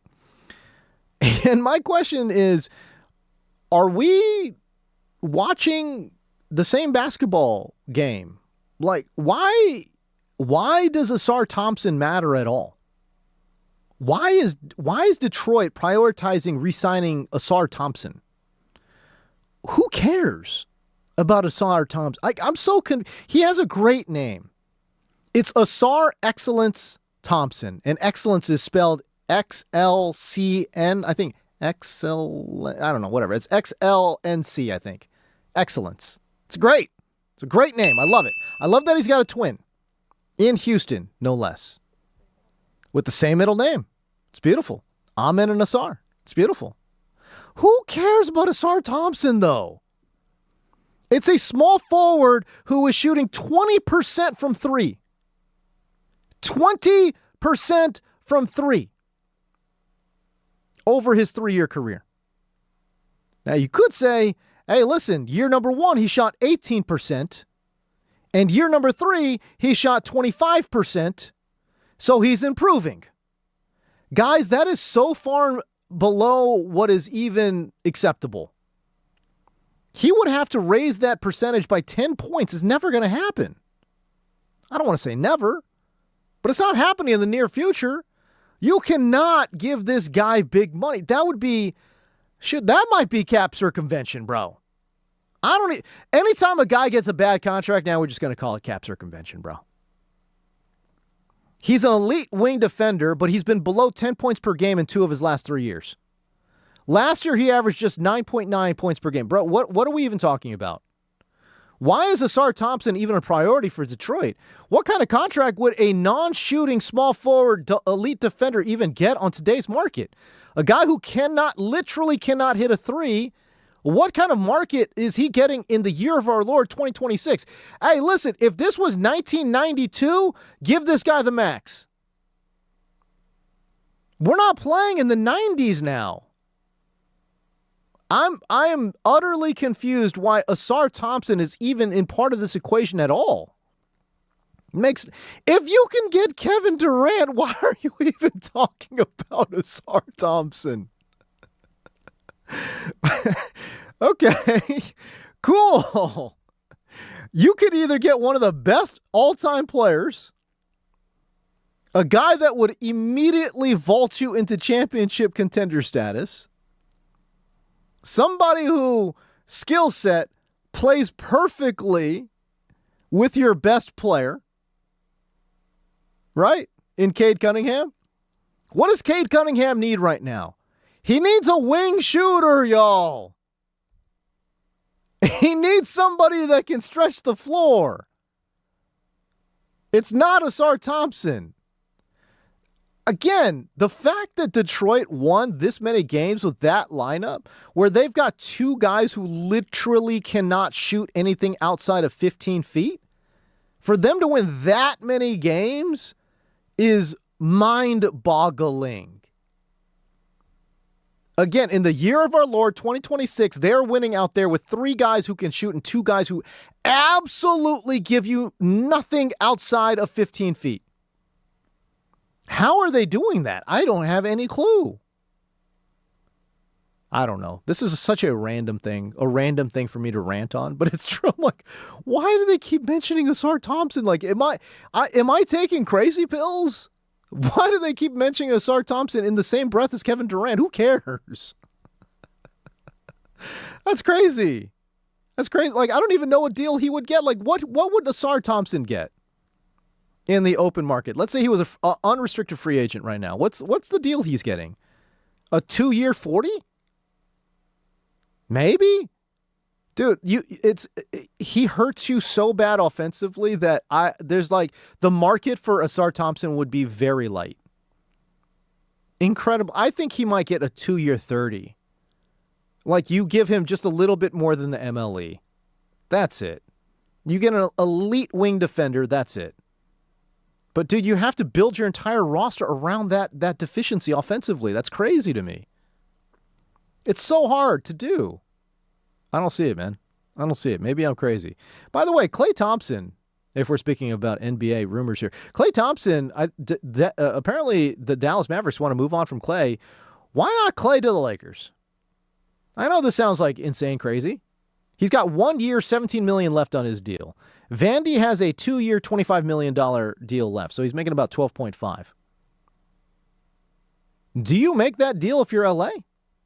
I'm just throwing stuff out here now. Look, if you can get Kuminga, obviously you get Kuminga first, okay? That's obvious. Obviously. I'm just saying, if you need some wing shooting, Klay can still rock it from beyond the arc. I don't know. I mean, again, you're getting him on a 1-year deal. 1 year. That's it. Would Dallas do that if you throw in some second rounders? I think they would. I think they take on that Vanderbilt deal for some second rounders. I think they would. And there's not that many teams that Klay would fit on, but I think he would fit on LA. I'll tell you what, he'd love to come back to LA.